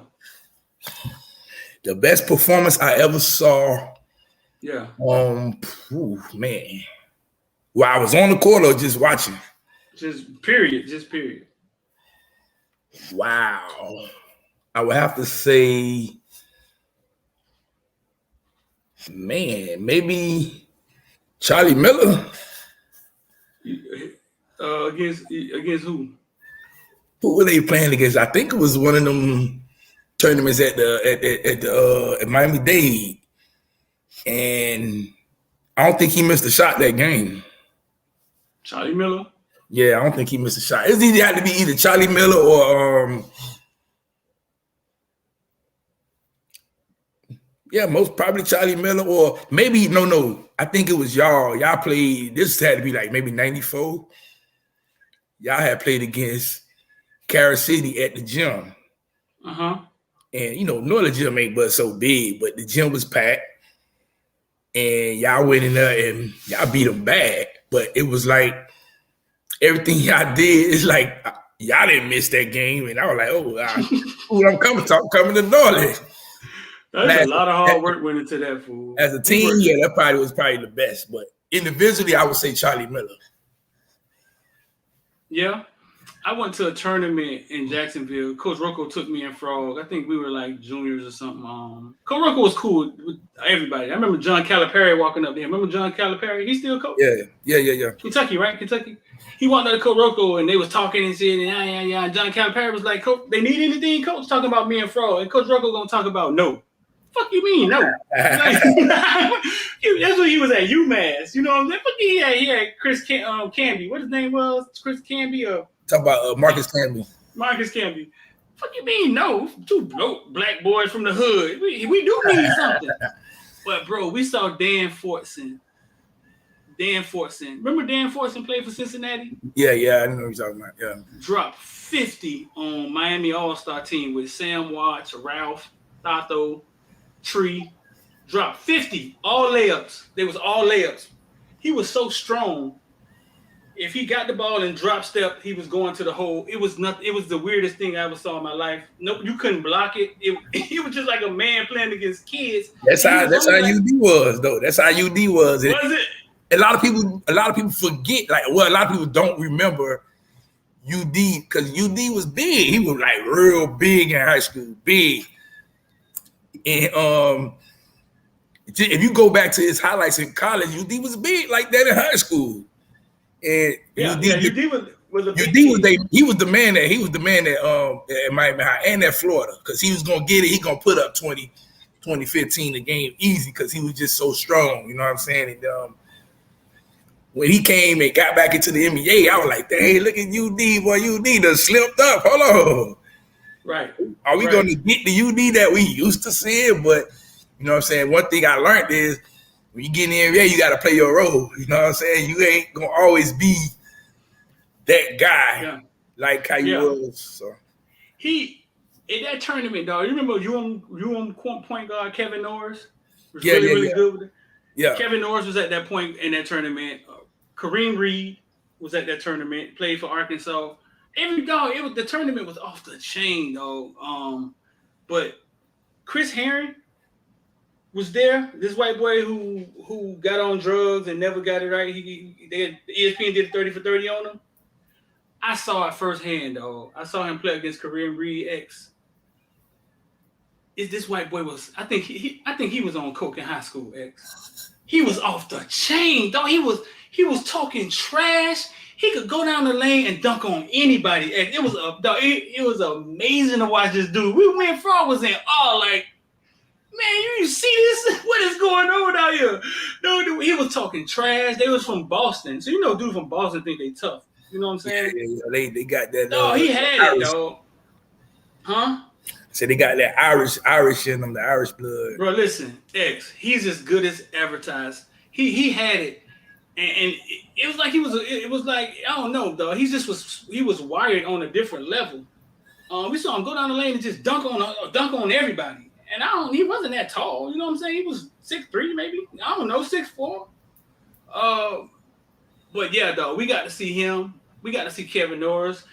In the game, Kevin Norris dribbled the ball over his neck. I had never seen nobody do that before. You know what I'm saying? He did it for no reason. But I had never seen nobody do that. But dog, believe everything about Chris Herron you heard, bro. That man was awesome, dog. Man, let me see. I think I'm maybe my 10th grade year or my 11th grade year. I go up to Florida. I go up to Florida for a basketball camp, and then they walking us around campus and stuff like that. So what you call it? Jason Williams, he was already at Florida, but he had just left. I already knew about Jason Williams, you know what I'm saying? I knew he was already good. But he's leaving, he already left. They got a big guy named Mike Miller.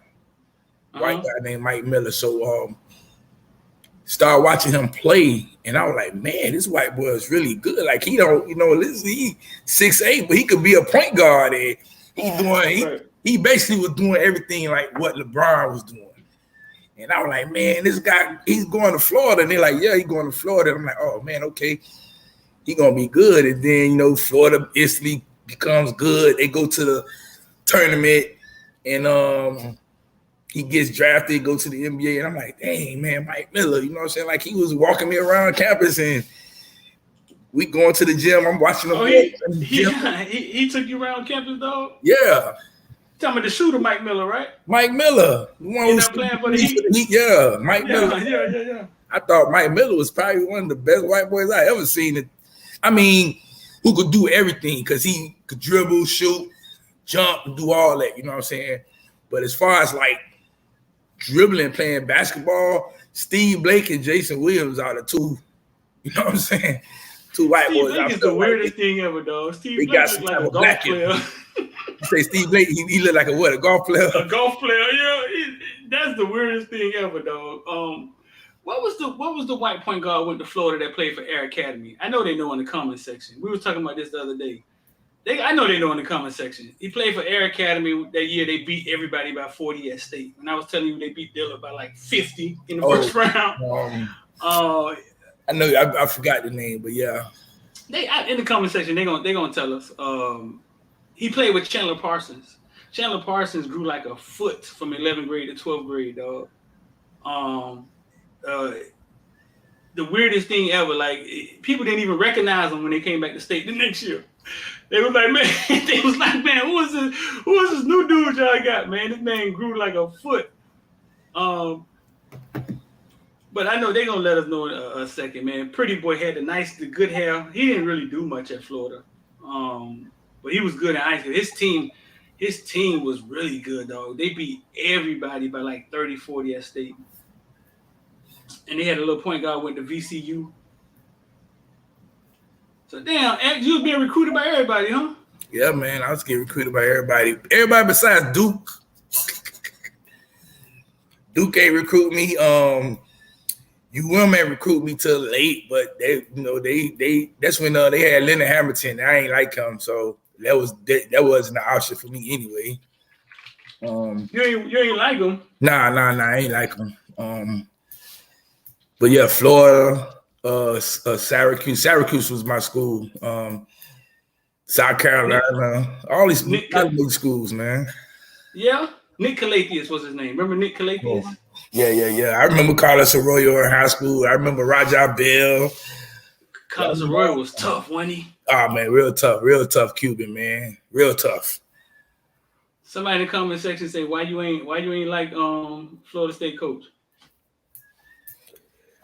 Man, I just feel like I don't know. I guess I didn't. At that time, I felt like since I'm in Miami, I thought I should have been all over. Like, if anybody don't let X get out of Miami, you know what I'm saying? He got to go to UM. And he wasn't. Yeah, like he wasn't. Like I just felt like he didn't really pay me no attention until like later on when one of my AAU coaches was like, "Hey man, you know, X, okay, well you on now they starting to talk," and I'm like, "Man, shoot, that's over with." Like. I'm going to Syracuse, man. I'm straight. I don't want to go. Wait a minute. Pump your brakes, dog. Did y'all see what just happened? You see what just happened with recruiting and kids? You see how that worked? You know what I'm saying? X is a huge Hurricane fan, right? And he telling you that because Hamilton wasn't after him. He was salty. And it was like the ship has sailed, right? So they're like, Quincy West. Yeah. The ship sailed, but then, truth be told, Syracuse was a better program basketball than Miami was. Who was? Syracuse. So Sean say it ain't so, X. I said, man, it is. You know what I'm saying? But the one thing I didn't like about Syracuse was it got real cold, and I just knew that I wasn't gonna make it up there. But other than that, man, like I would have went to Florida. Man. But I felt like Florida was, I always been on I felt like, okay, Florida was a racist place. I've been on that since I was a kid. So that school was going to be out there. You thought it was a racist place? Yeah, I had me a racist incident there before. Yeah. Kentucky, that's another school who I really wanted to go to, but they had just got a new coach that year. I forget what the coach name. But once look, Syracuse was all over. Syracuse was over me from ninth grade, so I was like, oh, that's it. I'm going now. Syracuse? Yeah. I just followed Huey Futch, dog. Huey Futch, one of the greatest players ever to play. Damn, boy, you was finna go play in the Big East, boy. You a big time, huh? Yeah.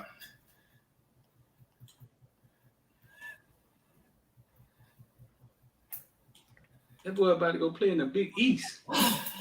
So funny, man. I remember going to a basketball camp, man, and when I was introducing myself, man, the first thing they say, they were like, "Man, you from Miami? Y'all play basketball down in Miami?" And I was like, "What?"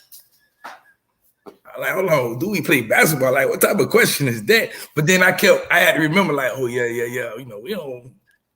They know us for football. They don't know us for basketball." Yeah, they know us for football. They think we don't. You know what I'm saying? Yeah, they don't think we get down like that in basketball. Jason Rowe, I don't remember that name. Who? Somebody just asked me, did I play with Jason Rowe, but I don't remember that name.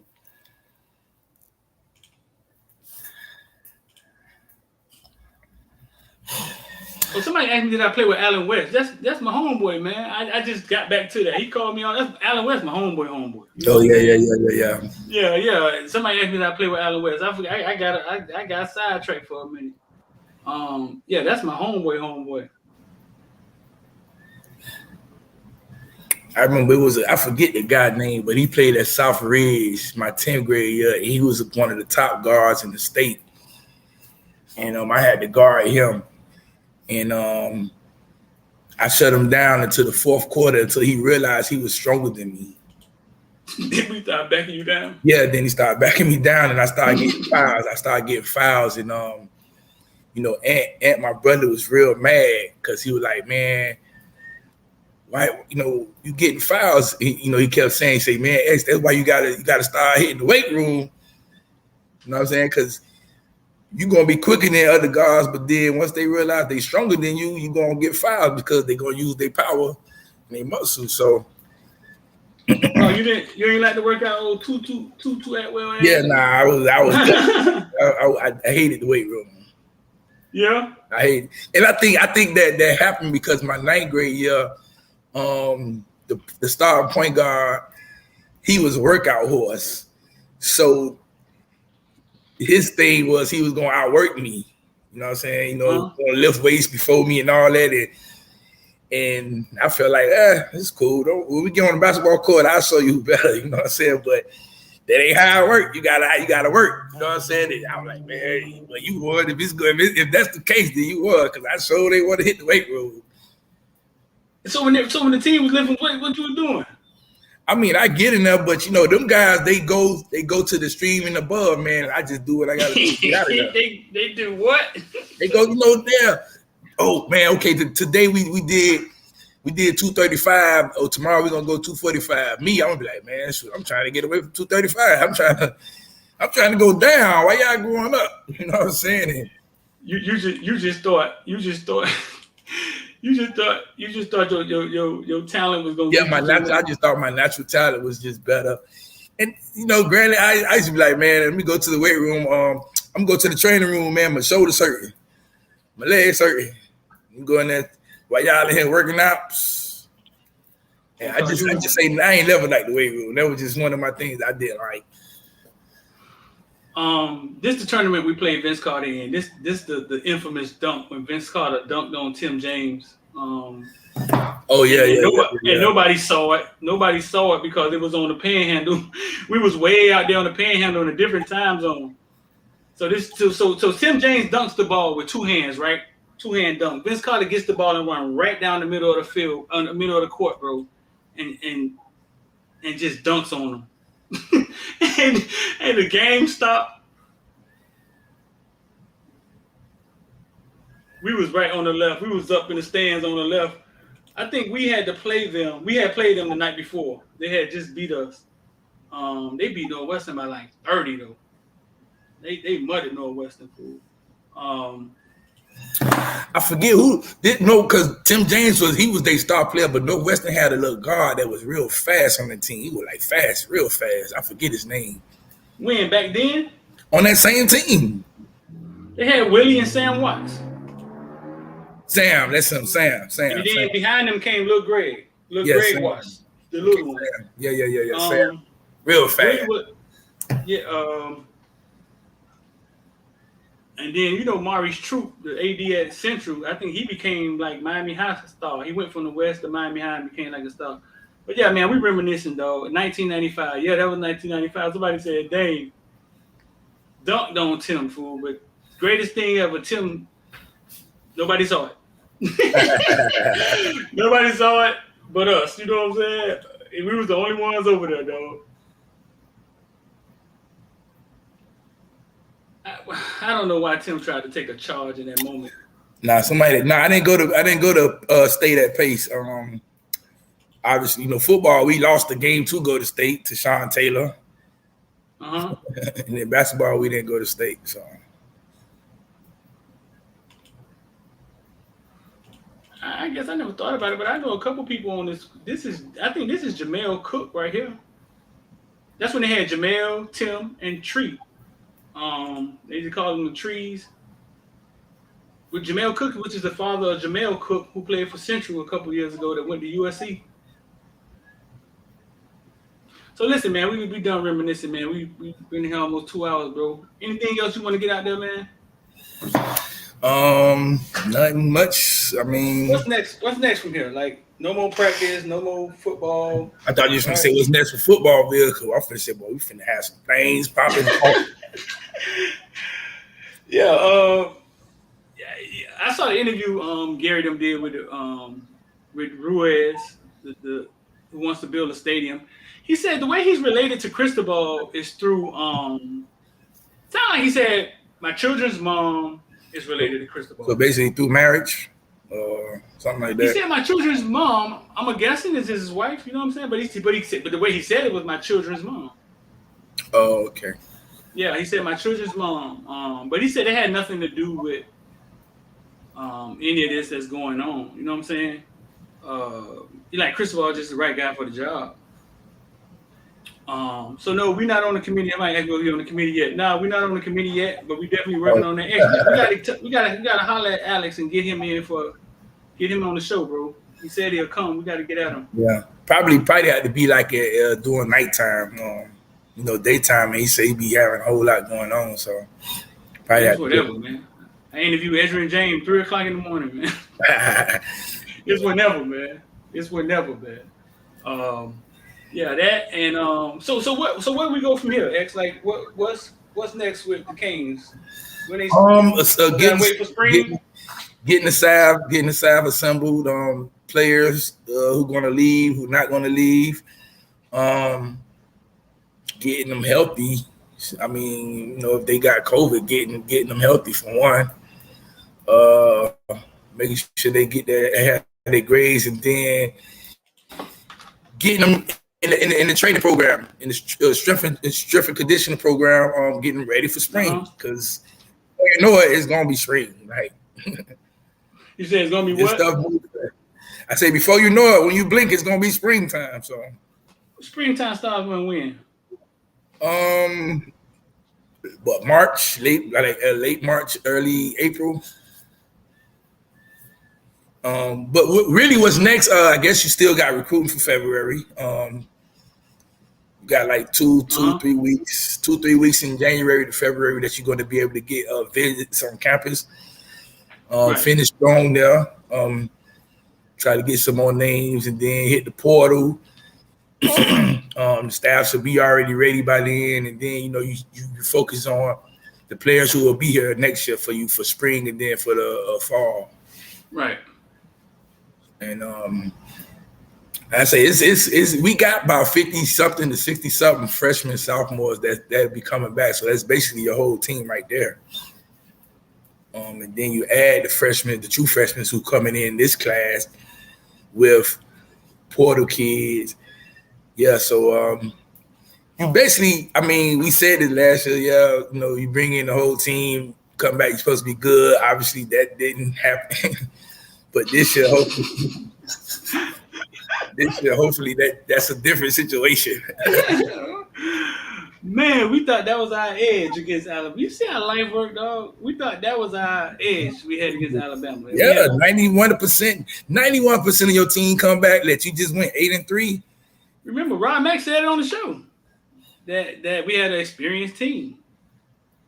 And all it showed us was Alabama had a more experienced team. I don't know what the hell that was, man. Them people were playing with us, man. You think if TVD hot is the quarterback and he's hot in the offense, you think we scored 35 points on them? I don't know about 35, but we scored some points. If TVD, how many we had? How many points we had? So what, 17, I think.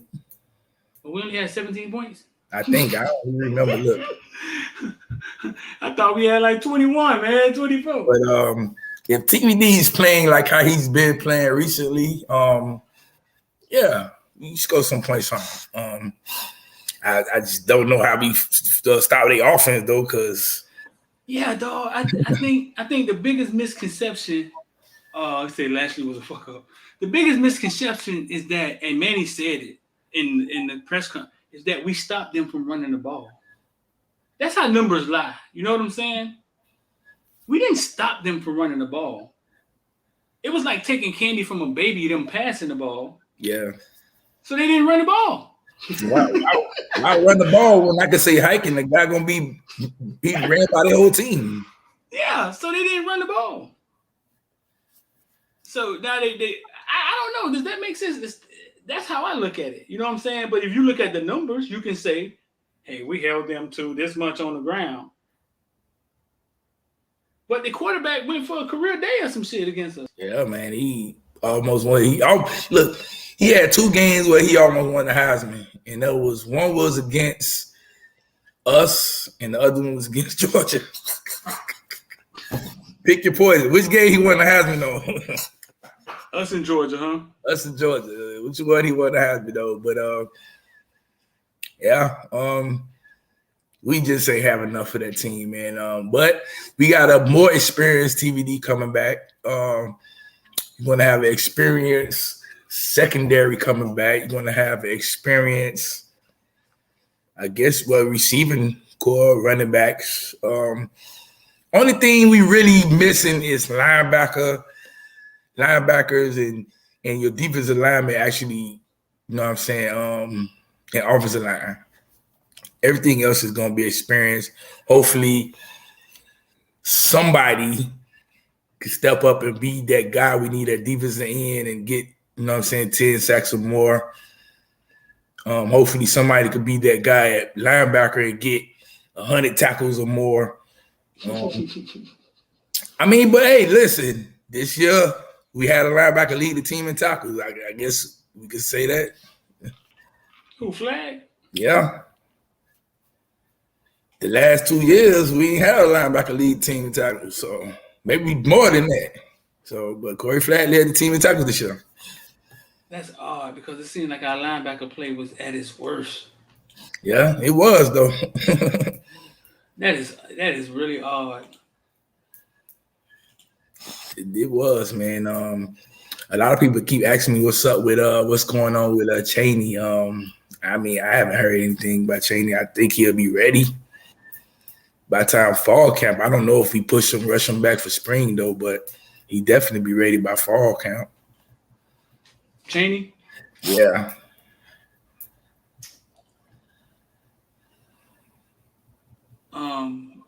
Sam Brooks. Yeah, we gotta find out about Sam. The mystery. That's the mystery question. Everybody wants Trotman. Yeah, we want to see Trotman too. It's a new coaching staff, man. So y'all gonna see players that y'all want to see during spring, and then hopefully they give you what you want to see, or if they don't. X was going on with Isaiah Walker. Isaiah Walker is with the team, but I mean that's it. Wasn't he gone? He was never gone. He just was like he wasn't gonna play this year. Obviously dealing with some mental issues, I'm thinking, but yeah, he's still with the team. There's a kid from Northern, right? Yeah. He went to Florida, right? Went to Florida, yeah. It'd be crazy to me when I see that happen to a big kid, fool. Like the big ones, the ones that you feel like, dang, he got something God can't. I mean, you know what I'm saying? Something you can't coach. That come from God. You know what I'm saying? Man, a lot of it got to do with, man, the way a lot of these parents raise their kids, and then, man, sometimes, man, you when you be that good coming from little league, high school, and then when you get to college, it's basically like you got to start back over because everybody's is good. Nobody's on that team. Sorry, you know what I'm saying? So they're not going to baby you. You know what I'm saying? They're not going to cater to your needs when they got 80 or 84 other players they got to, you know what I'm saying, monitor as well. So some of them don't know how to handle that situation. They get away from their family and they be lost a little bit. You know what I'm saying? It just takes some time to get it back. But yeah, Isaiah Walker, he's with them, but we just, we'll see how things go with the new staff. Because obviously the head coach is an offensive line guy, so maybe that might work in his favor. You see that?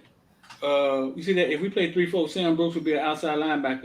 Yeah, is that true? He'll be an edge outside linebacker rusher. Yeah, which is something that he should have been did. Like, I mean, well, if we went to that front, yeah, that'd be an amazing story if he go out there and get a bunch of sacks.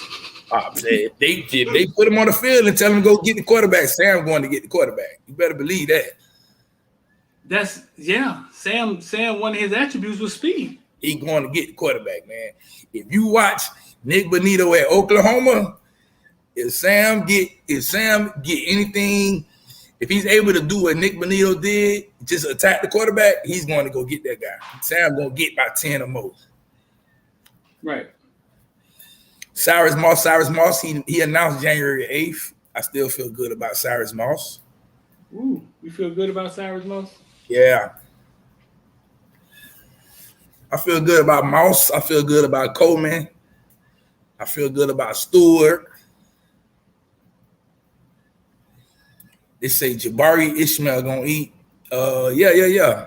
Jabari, he gaining the whole, like he getting big. Jabari.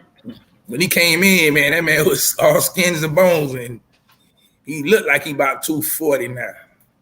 You see Shamar Stewart flirting with Jackson State? Oh yeah. I started thinking about that, though.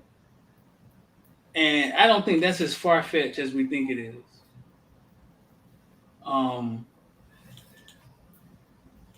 Just think about Shamar Stewart, X. Yeah, I mean, he's always at a small private school or a small. He's always at the one-off school. Like even when he played youth football, he played at just apart North Miami. You know what I'm saying? Beach. And he ends up at. But you know what? Big Fish, Little Pond. Now the one thing I would say, and I'm gonna say this, and I stand on this. I think him benefiting by going to like a Jackson State won't benefit him. Because he's not going to play against top offensive linemen who are going to be going to the NFL. You know what I'm saying? So he goes there like Travis Hunter going there it could benefit him regardless because he's an athlete. You know what I'm saying?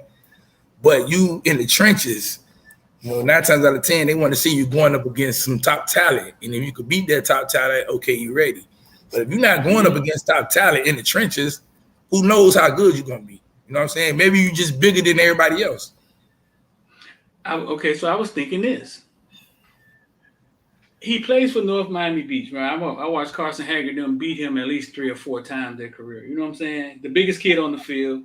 Every now and then he made plays. He was a problem. You know what I'm saying? He goes to Pace.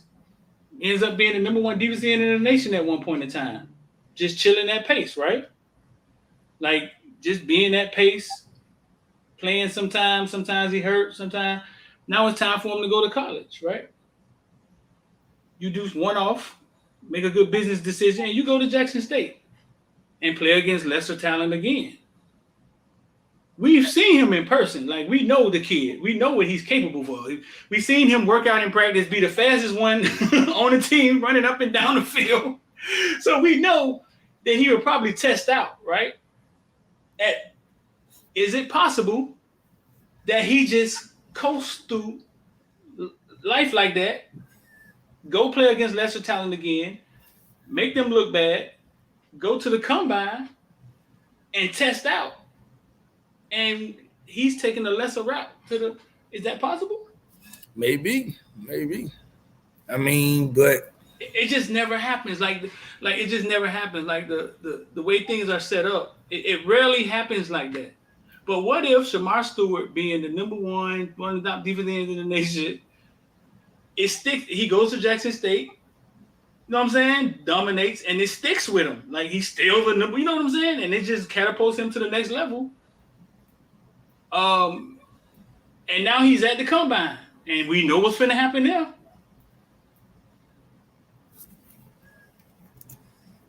I mean, it can happen. Your logic, it can happen. But like I say, I think when it comes down to them trenches, I just feel like you got to play against somebody. You know what I'm saying? You think they ignore him? A lot of kids get ignored at HBCUs. I don't think they ignore him. I just think like he won't be like highly rated because they'll say, well, look at the competition he done it against. He done it against guys who ain't getting combine advice. But if he does that in a major school, what you say? Ain't getting combine? Yeah, ain't getting combine advice. Like, like real. You know what I'm saying? He did against guys who just, they just happy to be playing football. Or he did it against. Oh man, he did that against just say like, he did it against one of the top tackles in the nation. Right. In the major. So, he ain't did it against nobody. But this guy over here, he did. You know what I'm saying? So, but like you say, he once he go to the combine, he gonna basically out test mostly everybody there.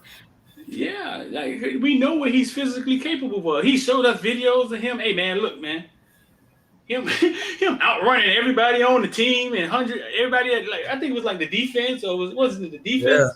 Yeah. They had like too fast. They had some fast guys on that team. He outran. Right. But I just don't know. You make it to the pros and you could turn it on then? I don't know if it worked like that. I mean, you can. You think so? I'm trying to think of somebody who's turned it on once they got to the pros. I don't know. I really got to think hard, but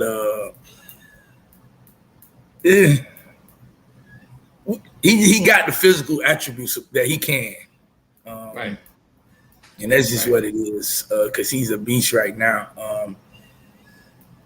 Now, the thing that's going to be interesting to see is once he get with when he gets with a team that has other talent that equals to him.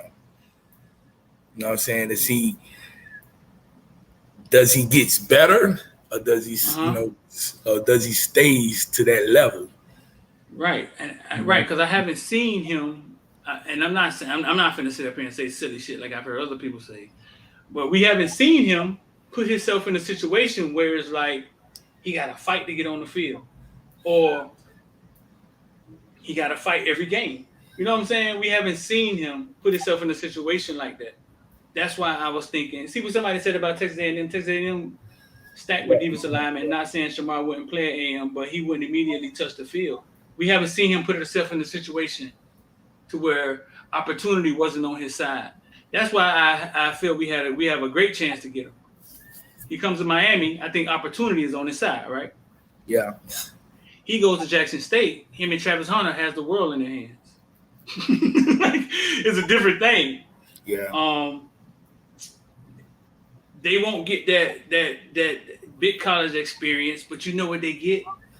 They probably get a better college experience at Jackson State, because being black kids at a black HBCU, you know. Well, they become living legends. You know, you basically went and got the number one player in the nation, then you went and got a top 10 player in the nation. So you got 2 of the top 10 players in 1 year at an HBCU. Right. You are living legends. So you living legends. They're gonna write about this. They're gonna write about this years from now. You know what I'm saying? Just imagine if everything started trickling back to HBCUs. They're gonna write about the fact that it started with those guys. Yeah. And I mean, just the experience. I mean, the culture, the fresh, the being around them. It's probably more fun to be at a HBCU. It just, the resources aren't there. Yeah. I don't know how much Deion have big Jackson State up. It's just the resources aren't the same. You know what I'm saying? But the kids walk around campus look like you. Sometimes that could be a good thing. I think sometimes it could be a bad thing. But you know what's more fun? It's probably more fun at Jackson State. Sometimes you got to take yourself out your culture, though, to expand your mind and be around other people and other folks who growing up, lights ain't go off and stuff like that. You know what I'm saying? Be like, man, you had a car in high school? Damn. You know what I'm saying?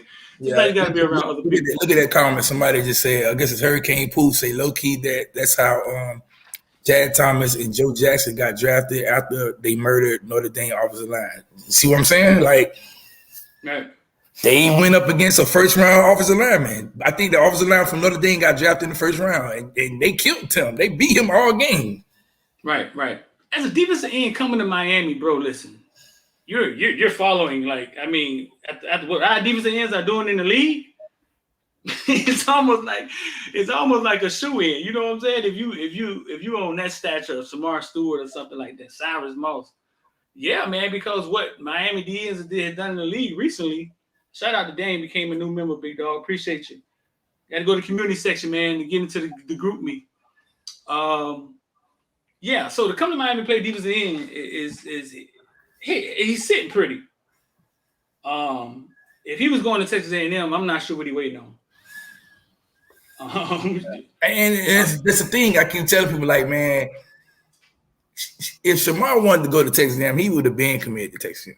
You know what I'm saying? He would have been committed there because they basically throwing everything there to say, come on, let's go. They was pushing for that commitment on early signing day, and he didn't. Right. So, you know, Texas A&M, they got 27 players committed in that class right now. I think 7 defensive linemen in one class so far. You know what I'm saying? Not saying that he won't go there and be better than all of them, but why? You know what I'm saying? Just the smart logic is why. You know, when I go here and my path to on that field is a whole lot easier than it is over there. Yeah. That's logic, But like we heard, he has people around him that he trusts and have different views. You know what I'm saying? But we feel good about him, and I said I'll do something crazy if he commits to Miami. So I don't know. I haven't figured out what it is. You know what I'm saying? Just for entertainment purposes. You know what I'm saying? But we feel good about him, man. We see if we can get him. See if we can get him in here. See if we can get him in there. I hit him up, man, and see when we could get him on the show again. It probably had to be like on a Sunday. Yeah. See if we can get him in here, man. All right, man. We had 2 hours, man. We can get up out of here. I'm working on a couple of the kids, man. I'm trying to I'm waiting for. We're probably going to have G7 on the show soon. Him and Mike Jackson down there from Palmetto. There's a couple other kids we're gonna bring to the show, man. We're gonna start back getting these kids on the show that everybody asking us questions about. When y'all could ask them yourself on the show. Nah. Eddie Jones come out of high school. Yeah, man. But I'm about to go.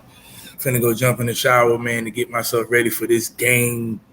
Everybody think the Dolphins is this and this and that. Hey, 6-game win streak, go Dolphins, I guess. I play 8 o'clock tonight, man. I'm supposed to be going to Duke Mama house to watch it, man. Where you watching that? Tootsie's? Yeah, that look like it's gonna be the spot. Who you be with that Tootsie, dog? Man, it probably be like me, Aunt, my homeboy G, a couple other dudes, and there be some girls, and yeah. I might come through, man. I might go Duke Mom house and then come by. All right, man. Appreciate you, bro. Yes, sir. Yeah. Man, it's 2 hours, man. He's host some Holloway time, man. Good Lord, man. 2 hours. We had Duke Johnson mom on Twitter space the other night, man. After he had the night he had all them yards, she came on the Twitter space. We said, man, she done stood us up on the show a couple times. She my homegirl, though. You know what I'm saying?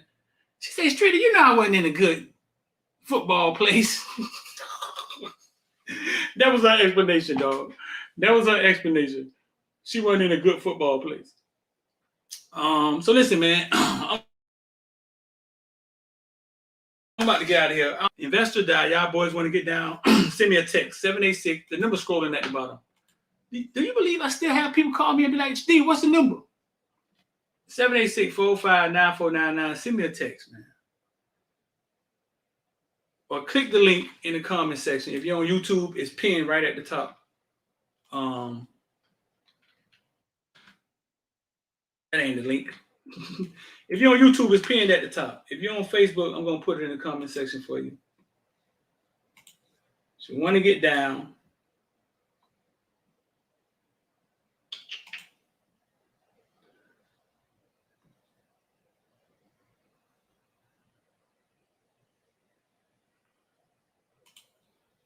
Let me see.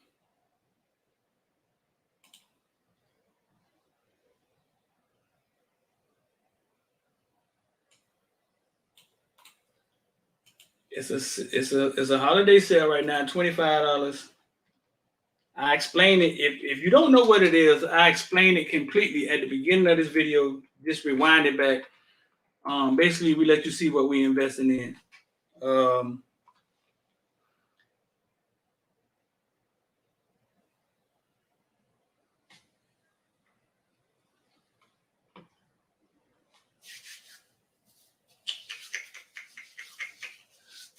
D. And listen, man. Y'all go check out that new Matrix movie, man. I liked it. I like to see if you can open it. See what, come back, check it out. Let's see what y'all get out of it.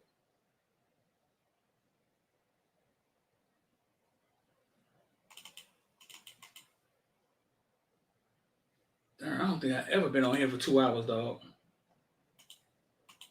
But all right, man, I'm D. And I'm about to get up out of here, man. I appreciate y'all. We out. And now it went down. It's because you don't know what you're doing. All right, listen up. If you listen to Elon and you put your money in Deuce Coin and it went down, Then you came back and you put your money in Shiba, the other dog coin, and now it went down. It's because you don't know what you're doing. Investor Guy, IOD Squad. We've created a platform where you can just come watch what we do. And if you feel like it, you could copy it. It's on you. IOD Squad, man.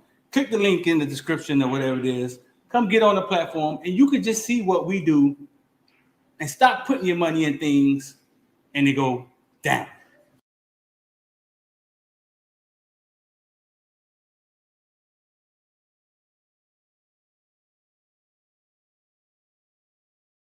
All right, listen up.